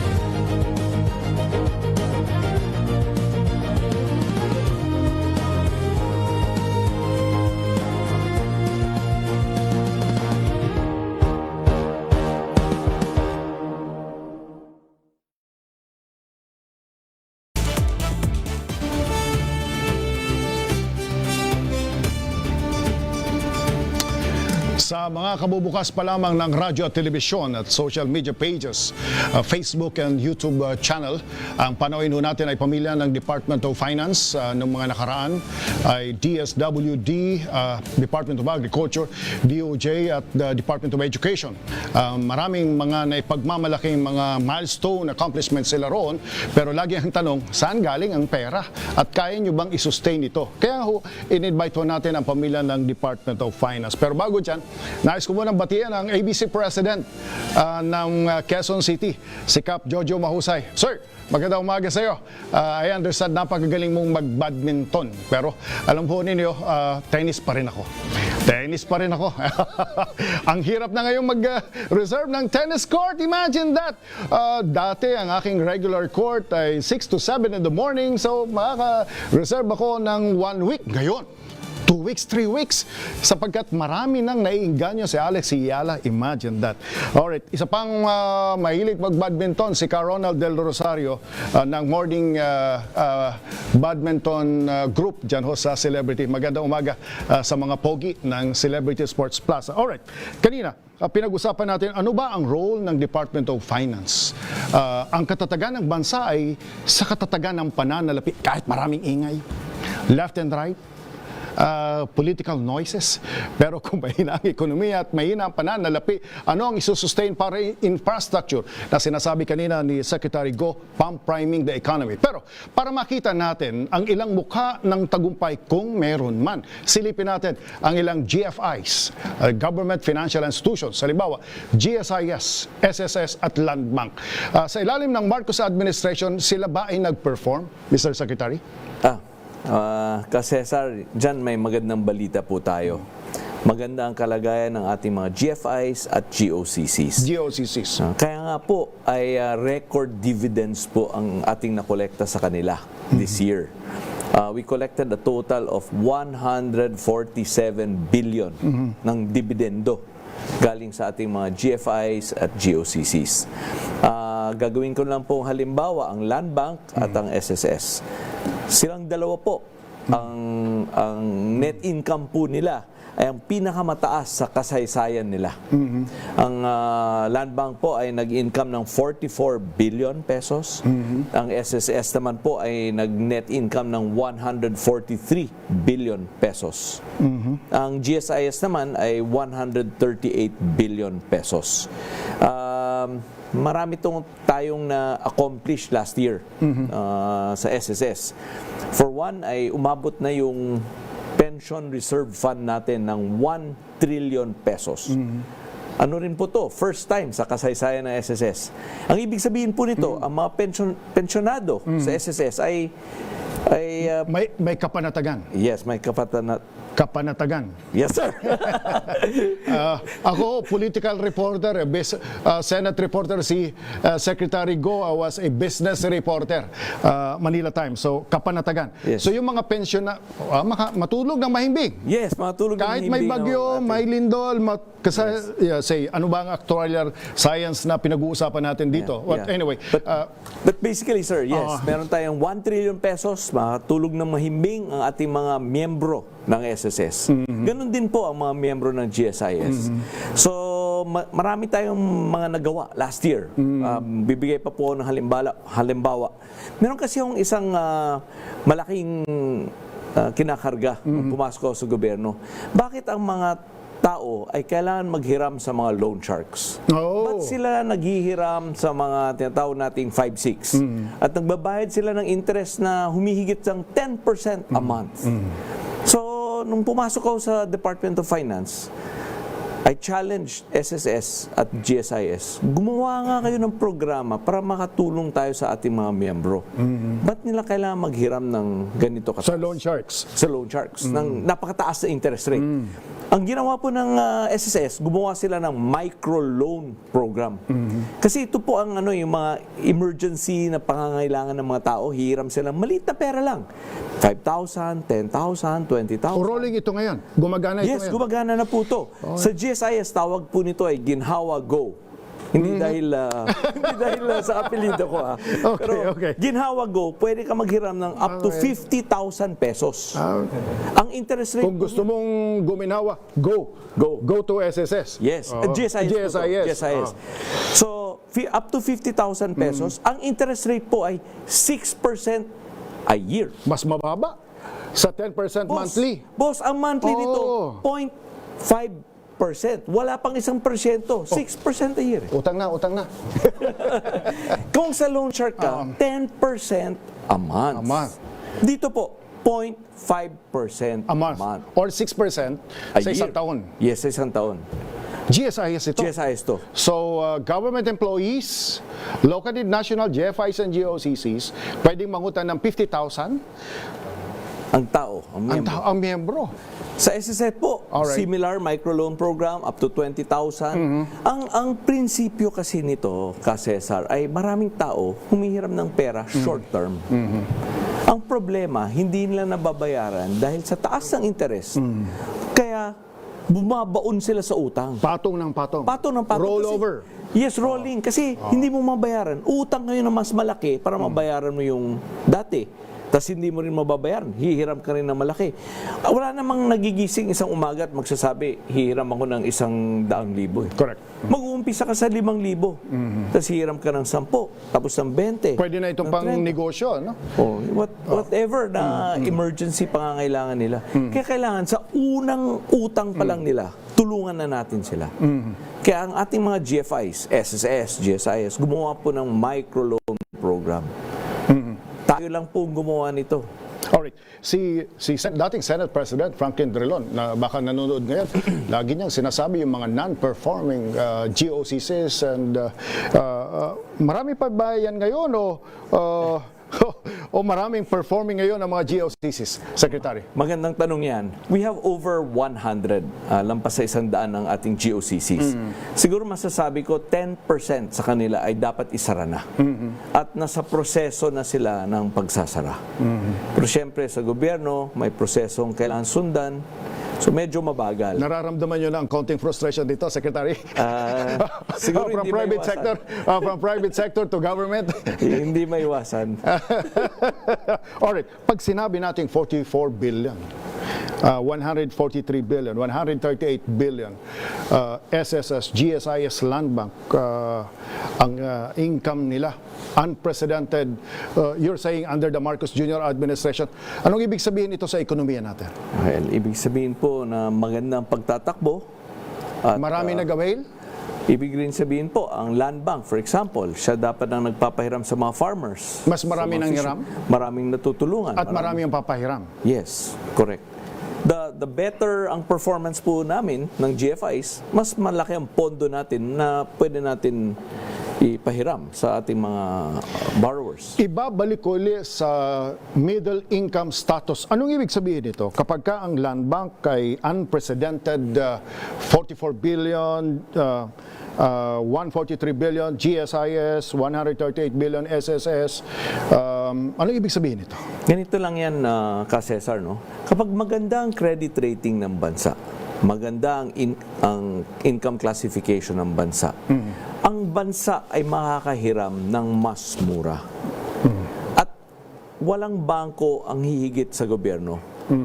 So kung ang bansa, walang ang bangko ang hihigit sa gobyerno. Meaning, cannot borrow cheaper than the government. So the government, for example, kung ang gobyerno ay naghihiram at 6%, ang mga bangko magpapautang sa kanilang mga kliyente at say 6.5%.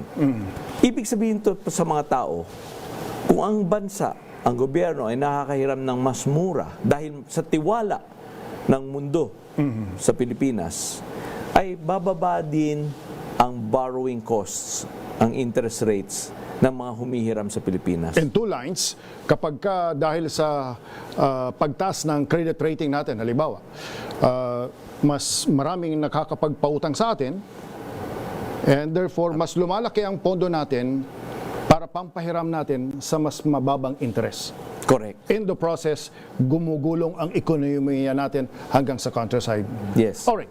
Nangyari ba ito dahil sa mga internal reforms? Halimbawa, yung create and other reforms na ginabanggit natin. Pero tinitingnan din natin, maturity crisis, pwede bang ituring natin na yung income ng BIR ay maturity crisis? Pwede bang sabihin na hindi, may ginawa rin kasi silang internal reform sa customs, sa BIR. Halimbawa, bigyan nyo kami, internal reform sa loob ng BIR. Anong pwedeng maituring na kapag ka nanood sila ngayon ay hindi nila pwedeng makalimutan after that? Isa po sa reforma na ginawa natin sa pagsisimula ng ating termino ay yung audit reform. Naaalala ko kabilin-bilinan ni Secretary Go noong bago ako sa BIR na kinakailangang ma-resolve ako itong persistent pain point na ito sa ating mga negosyante sapagkat maraming ang nagrereklamo na napakarami nilang audits sa isang taon at ito ay nakakaapekto sa kanilang negosyo. So isa po yan sa reforma na ginawa natin na masasabi nating one of the most comprehensive audit reform in years. Ano po ang mga ginawa natin? Una, bago tayo nagsagawa ng reforma, ang isang negosyante ay maaaring makatanggap ng hanggang 3 letters of authority or 3 audits for a particular taxable year. May VAT audit ka sa first SEM, VAT audit sa second SEM, may income other audit ka for other taxes sa susunod na taon. Ang ginawa po natin, kinonsolidate natin yan. Nagsagawa tayo ng single instance audit framework. Ibig sabihin, sa isang taxable year, isang beses ka lamang na dapat ma-audit. So ano po ang kapanatagan, ang kahalagahan nito sa mga taxpayer? Isa lamang ang kausap mo sa BIR, isang pagsusumiti lamang ng set ng mga dokumento upang patunayan na nagbayad ka ng tamang buwis. Binago rin po natin ang sistema ng pagpili ng mga i-audit. Dati-dati kasi mano-mano yung mga regional directors, yung mga RDOs, ang pipili ng kanilang mga i-audit. Ginawa natin itong system-assisted. Ibig sabihin, gumawa Data-driven. Data-driven. Data-driven. Data-driven, system-assisted. Naglagay po tayo ng mga red flags, mga criteria na ipinasok natin sa system, sa machine, at ngayon po, yung machine na ang nagsasabi kung sino dapat ang i-audit based doon sa criteria na yon. So nawawala po ang discretion sa pagpili. Lesser human discretion. Yes, less human discretion. Pangatlo, sabi nila, taon-taon na lang, palaging itong examiner na ito ang nag-o-audit sa akin. Nagkakameron ng familiarity between the examiner and the taxpayer. So ang ginawa po natin, ginawa nating anonymized case assignment. Ibig sabihin, sa unang pagkakataon na ibaba natin yung listahan ng mga i-audit, walang pangalan. So random ang assignment para nawawala yung familiarity between the taxpayer and the examiner. And then sinigurado din po natin na standard na lang ang set of documents. Hindi po pwedeng humingi ka ng unnecessarily ng kung ano-anong dokumento mo. Si Bicol Region, iba ang Southern Tagalog. Nakapagbigay na ako ng dokumento, hihingan mo na naman ako. Hindi dapat piecemeal ang paghingi ng dokumento. You're doing that now. Ginagawa na po namin yan. As a matter of policy? Yes po, simula nung Febrero po. Written policy yon? Written policy po. At yan po ay dumaan sa konsultasyon sa iba't ibang business groups. Alright. At isa pa po, mabanggit ko lang tungkol dito, yung gumawa tayo ng LOA Verifier. It's an online platform kung saan ang mga negosyante, lalo na sa malalayong lugar, pwede nilang ma-verify kung yung letter of authority na tanggap nila, ito totoo bang nanggaling sa BIR. Sapagkat may mga reklamo na may pupunta doon, may dalang papel, magpapakita o ino-audit ka namin, pero yung pala, hindi naman pala totoong letter of authority. Or totoo, pero ibang date. Iba ang date. O yung signature, ibang alright. Can we say the same sa Bureau of Customs, Mr. Commissioner? Tama kasi, sir. Maraming tayong ginawa at gagawin pa, no? Pero tatlo yung pinaka-importante. Unang-una, unang linggo pa lang namin, nung bagong pamunuan ng BOC, pinagbawal natin na yung sarili natin mga tauhan, mga taga-BOC, ay brokers din. Or meron din silang negosyo na merong pagbangga. Is that the first time? Or is it is a policy not implemented? Na in-implement mo lang? Gumawa kami ng official na polisiya para dyan. Kasi ganito ang mangyari. Kapag ikaw ay taga... Ngayon na pumasok sa isip ko yan. Kapag ikaw kasi taga-BOC, paano makakalaban sa iyo yung mga totoong brokers at consignees na yun ang trabaho nila? Ikaw taga-loob, pwede mo silang pahirapan. Yung access to information. Yes. Plus, timely, relevant information. May ano ka na. Plus magbibigay ka. Marami ba yan? Marami. Pinatigil yun. Can you now claim na wala nang ganyan ngayon? Meron pa, pero yan yung pinag-uusapan namin ni Ombudsman. Alam mo naman yung mga interlocking directorship, nakatago sa kung saan-saan. Darating tayo doon sa pangatlo na yun eh. So yung una, kasi ano yun eh. Intelligence work. Yes. Kasi kapag nagbigay ng diskwento ang taga-BOC, ibig sabihin babawasan yung dapat bayaran na duties and taxes. Yung diskwento na yun yung magiging lamang niya doon sa mga kalaban niya, di ba? Yung diskwento na yung pera ng bansa yun eh. Di ba? So mali yun. So ninanakawan mo yung bansa. So number one yung ginawa natin. Pangalawa, yung pagbabantay sa trabaho ng ating mga port collectors, examiners, appraisers. Of course, sa suporta ng aking boss, si Secretary Gono. Kapag ikaw ay hindi nakakolekta ng 3 buwan na sunod-sunod, palagay ko hindi mo na kaya yung trabaho mo. Di ba? Unless... As a matter of policy. Yes. Written policy. Written po yan. Walang discretion to. Yung commissioner. Yes. Of course, ako magre-recommenda ako sa Secretary. Correct. In other words, pag 3 buwan ay hindi mo nakuha yung target mo, automatic na yon. Meron lang exemption doon. Halimbawa, kung ang iniisip doon sa assumption, 10 barko papasok sa iyong pantalan, ang pumasok 5 lang, di mo naman kasalanan yun. Di ba? Subalit ko ang assumption, 10 barko, the same volume, pumasok sa iyong pantalan, hindi mo na ko yung target mo, palagay ko hindi mo kaya yung trabaho mo. So pangalawa, yung pagbabantay sa trabaho nila, importante. And then there are details on how we are able to do that. At pangatlo, similar to BIR, meron na tayong mga available technologies, data-driven decisions, analytics, monitoring. Nababantay na natin, for example, weekly. Kaya namin sabihin sa isang pantalan, Mr. Collector or Madam Collector, itong mga items na to, bigas, gulay, yung mga mistake-clear, monitor na namin yan. Real time. Yes. And may actual yun. Gumagamit na tayo ng teknolohiya, again, may AI capability na tayo at dinidevelop pa natin. Kaya naming maituro saan manggagaling yung dapat mong koleksyon upang makahabol ka. Alright. In the past, Mr. Secretary, from 1987 hanggang ngayon, almost 39 years, well, except siguro mga ilang taon, ang commissioner sa customs, ang BIR commissioner, kung minsan congressman o mambabatas, hindi ho ba? Sabi nyo kanina, yung text messages ninyo, at least one or isang beses na lang yung kung mayroon silang concern. Paano yan? How did you manage that? Na parang na-franchise ang in the past, may impression na na-franchise. Itong port na to kay congressman, kay mambabatas ito. Can you honestly say na under the Marcos administration, substantially nawala ito o mayroon pa tayong ganito, Mr. Secretary? What ang kaya kong sabihin ka, Cesar, ay since umupo si Com Charlie, si Com Ariel at ako, talagang nabawasan ang complaints.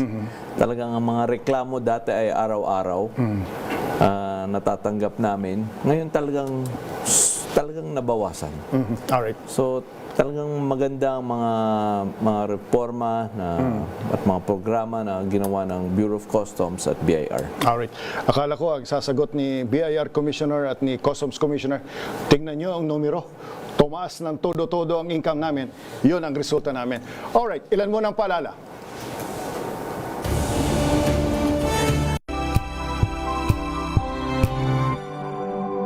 Ito nga pala si Kuya Jobert at ako isang komedyanteng Pilipino. Ako ngayon ay nandito na sa Calgary, Alberta, syempre sa Canada, and this is my MX3 story. Let's go! Medyo nagkakaedad na ako. Gusto ko rin syempre puro organic. Nagja-jogging ako, nagba-basketball ako. Saka syempre, alagaan mo yung binigay sa'yo ng Diyos na katawan. Yun, MX3. MX3, dito ako believe! Mahalagang paalala, ang MX3 capsule ay hindi gamot at hindi dapat gamiting panggamot sa anumang uri ng sakit.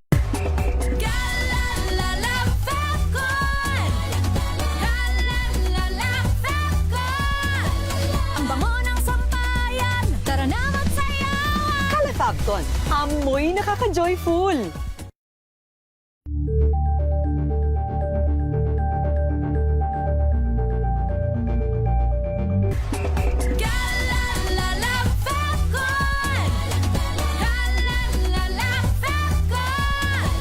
Ang bango ng sampayan, tara na magsayawan!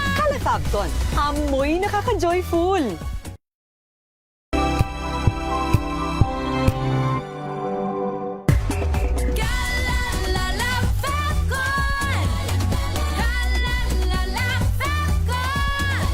Ang bango ng sampayan, tara na magsayawan. Falcon. Amoy nakaka-joyful.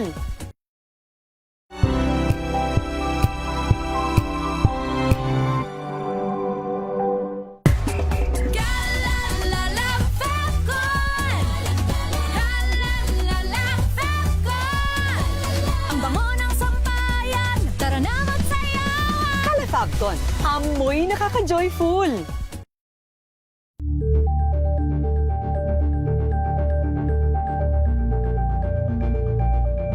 Champion na milyonaryo pa.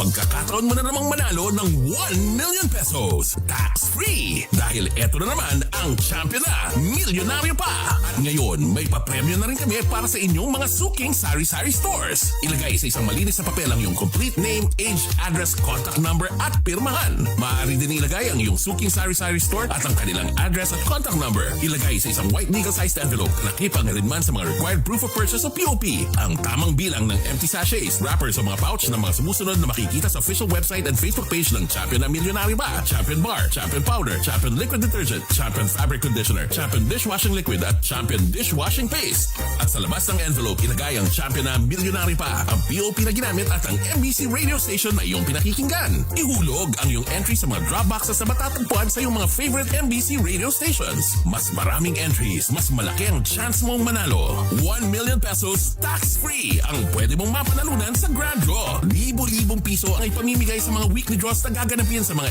MBC stations nationwide. At may pa-champion gift box pa para sa iyong suking sari-sari stores. Champion na Milyonaryo Pa. Brought to you by Champion. Walang gimmick, tapat po sa inyo.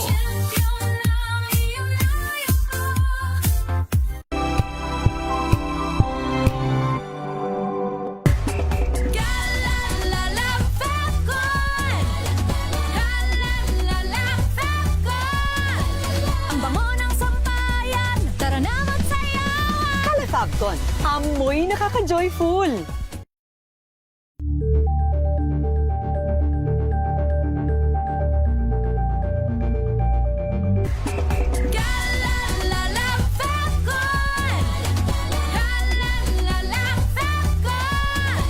Ang bango ng sampayan, tara na magsayawan. Falcon. Amoy nakaka-joyful.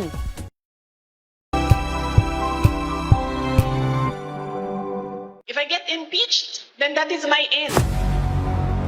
Tumutok sa pinaka-importanteng paglilitis ng impeachment court ngayong taon. The Impeachment Trial of Vice President Sara Duterte. At DZRH Special Coverage.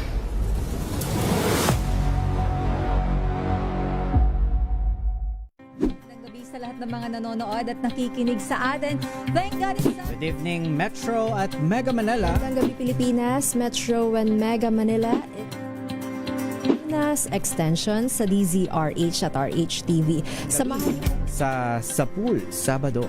Gabi ng misteryo ngayon pong Sabado, ano po?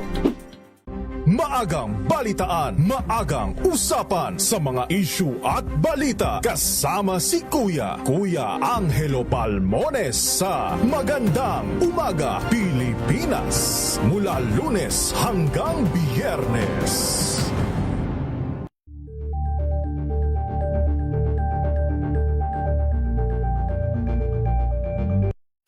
Mga balitang gigising sa inyong umaga. Mga balitang kailangan mong malaman. Mapapakinggan sa ACS Balita sa 2x2. Kasama sina Anthony Taberna at Jerry Baha. Lunes hanggang Biyernes.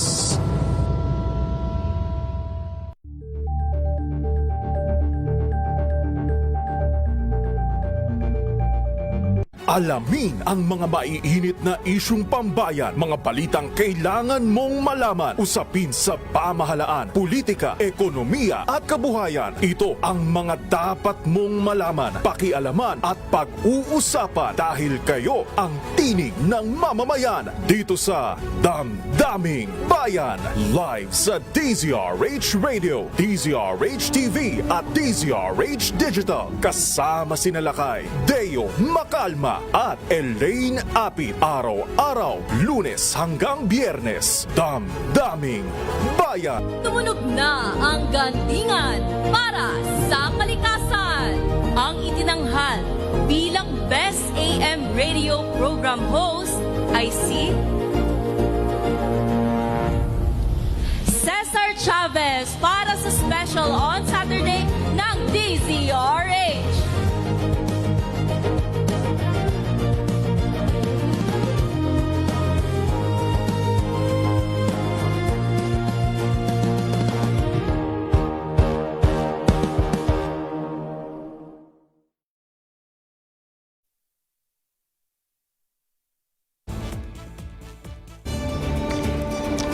Alright, tuloy-tuloy tayo sa ating palatuntunan special on Saturday at ang panohin natin sa umaging ito ng SOS ay ang pamilya ng Department of Finance.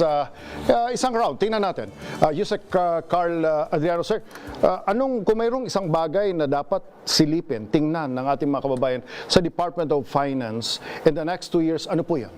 Tulad nga po na nabanggit ng ating Pangulo sa kanyang SONA, tayo po ay may pinupush na tax relief po sa ating mga kababayan. Una nga po dito is itataas na po natin yung tax exemption from 250,000 to 350,000.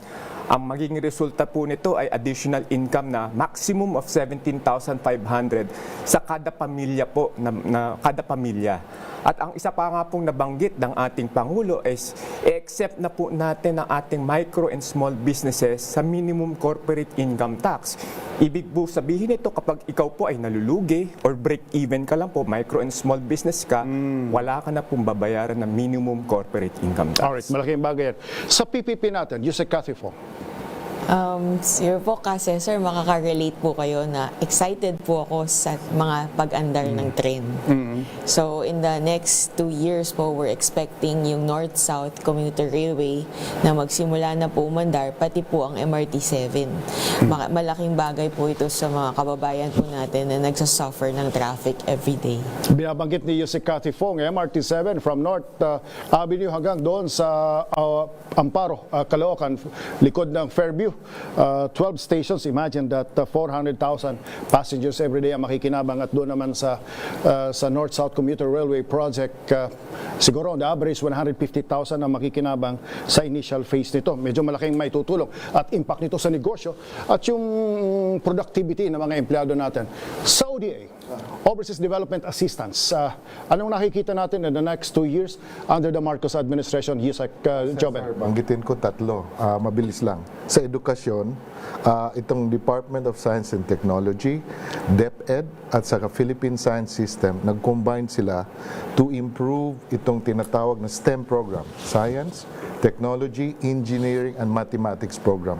Malaking bagay po yun sa ngayon sa global AI, no? Second po, yung trabaho.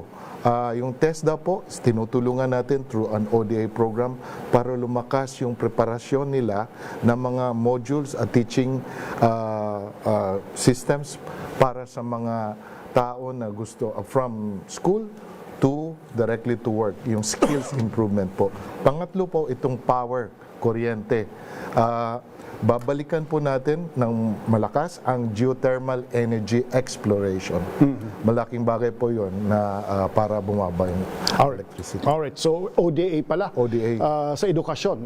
Edukasyon, malaki po. Okay, alright, sige. Alright. Commissioner Nep, madalas ka namin nakikita nasa aksyon. That's the human face of governance, especially sabi ni Secretary Laurel, nagsasucceed sa anti-smuggling. Tama ba? Agricultural oil o nauna pinakamatindi ang agriculture? Anyway, ano ang dapat asahan pa sa iyo sa iyong area in the next 2 years? Una-una, patuloy naming pagbubutihin yung koleksyon. Yan ang aming primary mission. Dahil kailangan ng ating pamahalaan yung pondo para sa mga programa ng gobyerno na pagtulong naman nila Pangulong Bongbong Marcos para sa ating mga kababayan. Kakambal niyan, magagawa namin yan kung patuloy naming pag-iigtingin, palalakasin yung gera namin laban sa mga smugglers. Maasahan natin lahat na tuloy-tuloy naming hahabulin at pipigilin itong mga smugglers. Kung ako sa kanila, magbakasyon muna sila habang kami ang pinuno ng Bureau of Customs. Dahil talagang patitigilin namin ang kanilang masamang negosyo dahil masama ang epekto nito sa ating mga magsasaka, sa ating mga lehitimong mga negosyante. At kakasuhan natin yung mga may-ari, protector, financiers at mga kakampi nila dito sa pamahalaan. Sa tulong ng NBI and other agencies kagaya ng CIDG, tutugisin namin sila at sasampahan ng kaso dahil yan ay importante upang mapalugo natin yung tamang koleksyon para sa bansa. Narinig ho niyo yung second line, pati kakampi nila sa pamahalaan. Parang naalala ko si Manong Oscar Orbos, sometimes government is the problem. Alright, Commissioner Charlie, pagdating sa BIR, anong may tutulong natin halimbawa sa gamot at ano yung tinatawag natin one-time tax abatement program? Opo. Well, maaasahan po ng mga kababayan natin na patuloy pong isusulong ng BIR ang isang taxpayer-centric approach. Sapagkat naniniwala po tayo na effective tax administration is not simply about collecting the highest amount possible today, but it is about building a system that is capable of generating revenues over the long term. In sustaining what it's doing. Opo. Pero bagamat kinakailangan nating mangolekta ng buwis para sa mga proyekto ng gobyerno, kinakailangan ang tax administration ay tempered din with compassion. Okay. Maliwanag na highlight ng ating Pangulo during the SONA yung mga tax relief measures. At tungkol po dyan ay meron na po tayong pinapatupad ngayon sa BIR.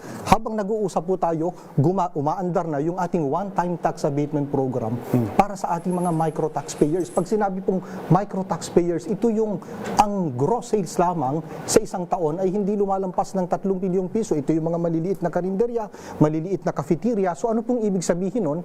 Kapag meron po silang tax liability, delinquent na or pending pa na umaabot ng 80,000 pesos at a maximum per taxable year, yan po ay kinokondone na natin. Pwede po sila mag-apply ng abatement kasama ang penalties sa pamamagitan ng pagbabayad lamang ng isang one-time tax abatement na 5,000 pesos. Pangalawa po, nabanggit yung exempt medicines. VAT exempt medicines, patuloy po natin gagawin yan. Sa kasalukuyan po ay nakapagtala na tayo ng 2,277 VAT exempt medicines. Ito po yung mga gamot sa cancer, diabetes, hypertension, kidney disease. 2,277 na po ang ating ginawang VAT exempt at tuloy-tuloy po natin gagawin yan. Pero mabanggit ko lamang po, to be fair, hindi lamang po ito gawain ng BIR, ito po ay nagagawa natin sa pakikipagtulungan sa FDA sapagkat sila po ang nag-i-endorse ng mga gamot na kinakailangang i-VAT exempt. So ibig sabihin po, every time nakakapag-VAT exempt tayo, that's an added option to the patient and to the doctor na walang added burden ng value-added tax. Alright, kumbaga, sabihin mo ng savings mo yon. Savings po. Okay, at nabawasan yung gastos mo. Nabawasan ang gastos. Alright, thank you. Mr. Secretary? Kasi sir, papatuloy namin ang paghahanap ng mga solusyon at mga paraan na makatulong sa mga tao. Magbibigay ng dalawang halimbawa. Yung una po, yung land bank. Nung Mayo, ang ginawa ng land bank, nagbigay kami ng isang libreng digital transaction, meaning magbabayad ka gamit yung app, libre, every day, isa. Tapos binaba namin, beyond ng isa, from 15 pesos to 8 pesos.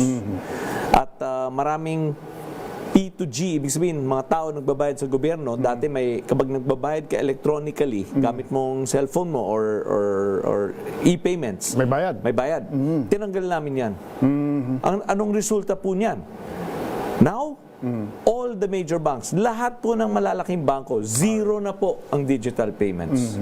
Dati, magbabayad ka ng 10 piso, 10 to 20 pesos kada transaction. First time yan? Yes. Marcos administration? Yes. Only last July. Last month lang po to. Alright. Nung Mayo, kapag ginamit mong, ayoko na magbigay ng halimbawa ng mga bangko, kapag ginamit mo app mo, magbayad ka, may 10 piso o 20 pisong convenience fee or service charge. Ngayon wala na. Okay. Tayo pong gumawa nan. Ang land bank pong unang gumawa nan. Alright. Nag-umpisa niyan. Alright. Mr. Secretary, kausapin niyo ang ating mga kababayan para sa inyong closing statement sa umaging ito. Yeah. Under the leadership of President Ferdinand Marcos Jr., ang Department of Finance has built the foundation of a stronger Philippine economy, restoring fiscal stability, easing the burden on Filipino families and businesses, modernizing revenue administration, expanding financial inclusion, and attracting investments that create quality jobs. Sa nakalipas na 4 na taon, nakapagpatupad tayo ng maraming major economic reforms. Mga reformang hindi lamang para sa kasalukuyan, kundi mga reformang magtatagal at makakatulong sa susunod na henerasyon.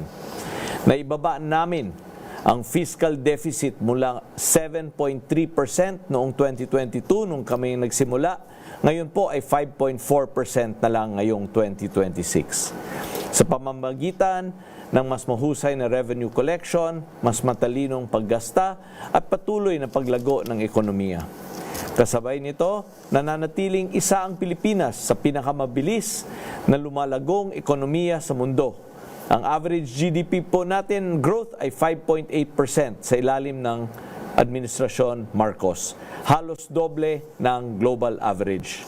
Habang pinapalakas natin ang pamumuhunan sa infrastruktura, edukasyon, kalusugan at social protection. Lumalakas din ang pundasyon ng ating pananalapi.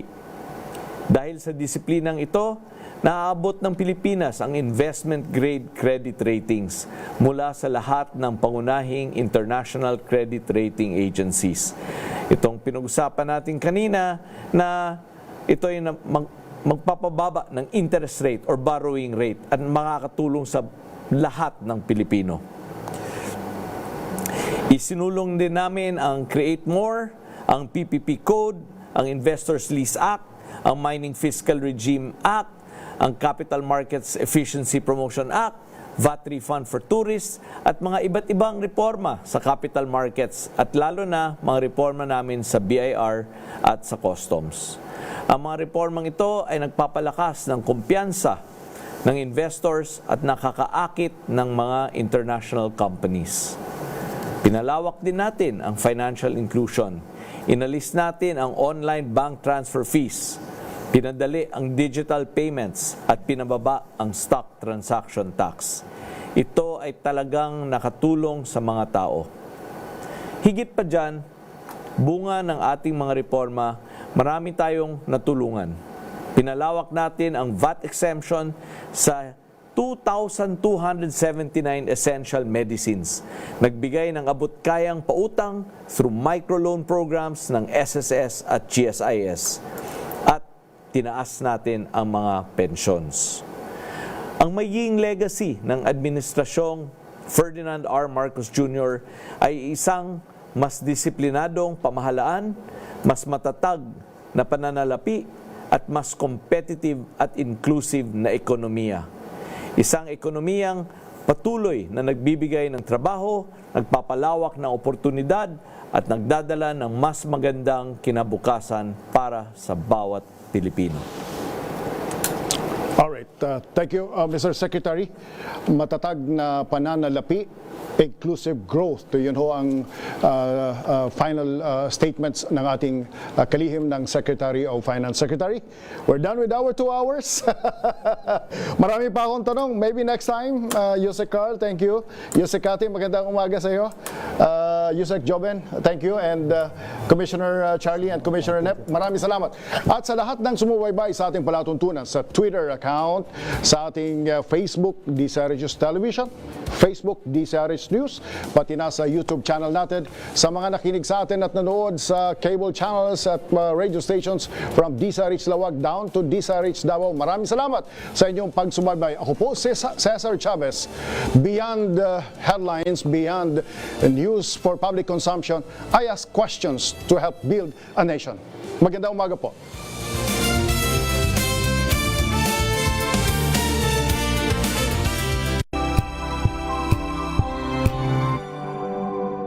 Wow, ang saya. Isang barangay na labada, puro mancha pa. Goodbye, pahinga. Mommy, isang laba lang yan sa Pride Bar Blue. May powerful